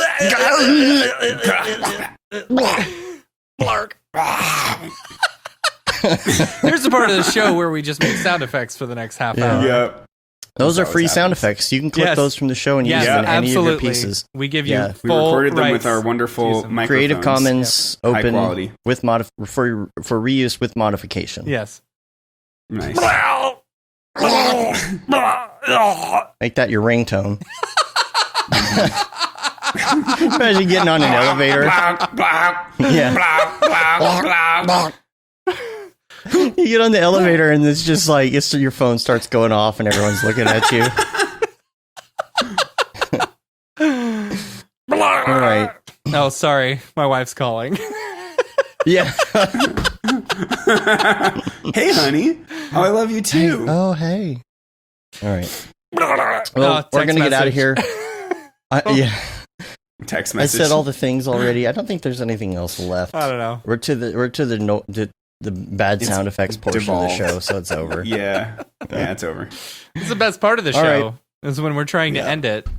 Yeah. We're just having too much fun. Yes. Mm-hmm. Can't end it. All right. David, where can people find you? Oh, yeah. You can find me at my site, arievvisuals.com, or David Ariew on Instagram, or David Ariew on Twitter. LinkedIn. No, I hate LinkedIn. LinkedIn sucks. I don't know. ARIEVVISUS. Yes. Yeah, because the two W's make a V, so that you pronounce or the two Damn it! The two V's make a W. Yeah. So you pronounce my name right. And that's why it's Ariew. It's Yes. like two V's. Do you also own... Are you going to the mall later? Do you also own Ariew with a W visuals? Yeah, I Okay. do. I do. Okay, Yeah. good. If not, I'm going to squat on it, charge you $1 million. Oh, man. That's funny. All right. Until next time, I'm Dave. And I'm Matt. And I'm David. Have a good one. Later, yo. Later, yo.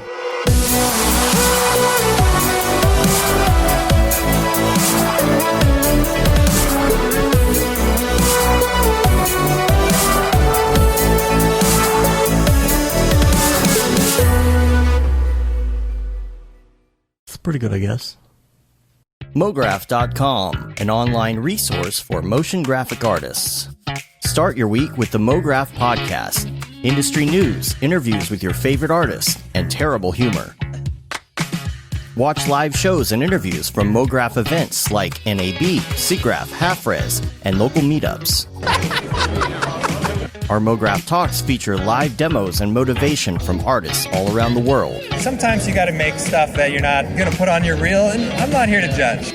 What if Rick and Morty show up for the countdown at midnight? That's where I peaked in life, in my career. We gotta stop this thing, Rick! It's gonna kill us all! Hear from the people that create your software, design your render engines, and artists that are changing the face of modern motion graphics. You get that render done. Yeah, you better frame what? Mograph tutorials and online classes will teach you about Cinema 4D, After Effects, as well as other popular software and render engines. Throw in the HDR Studio, take the render settings, pick the HDR, put in a reflection, and gorgeous. Branch into new software, learn time-saving tips, techniques, workflows, and lessons that'll keep you up to date in the world of motion design. Oh, brother, those are some of my favorite elves. I love projects that scare me.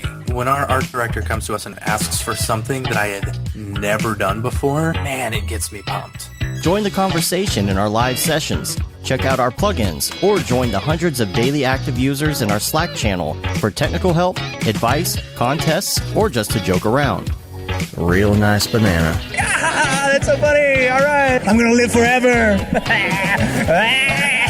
Subscribe today and get the latest updates on our YouTube and other social media channels. Take all your dreams and just do it! We don't care how you get here, folks. Just get here. Subscribe to Mograph.com.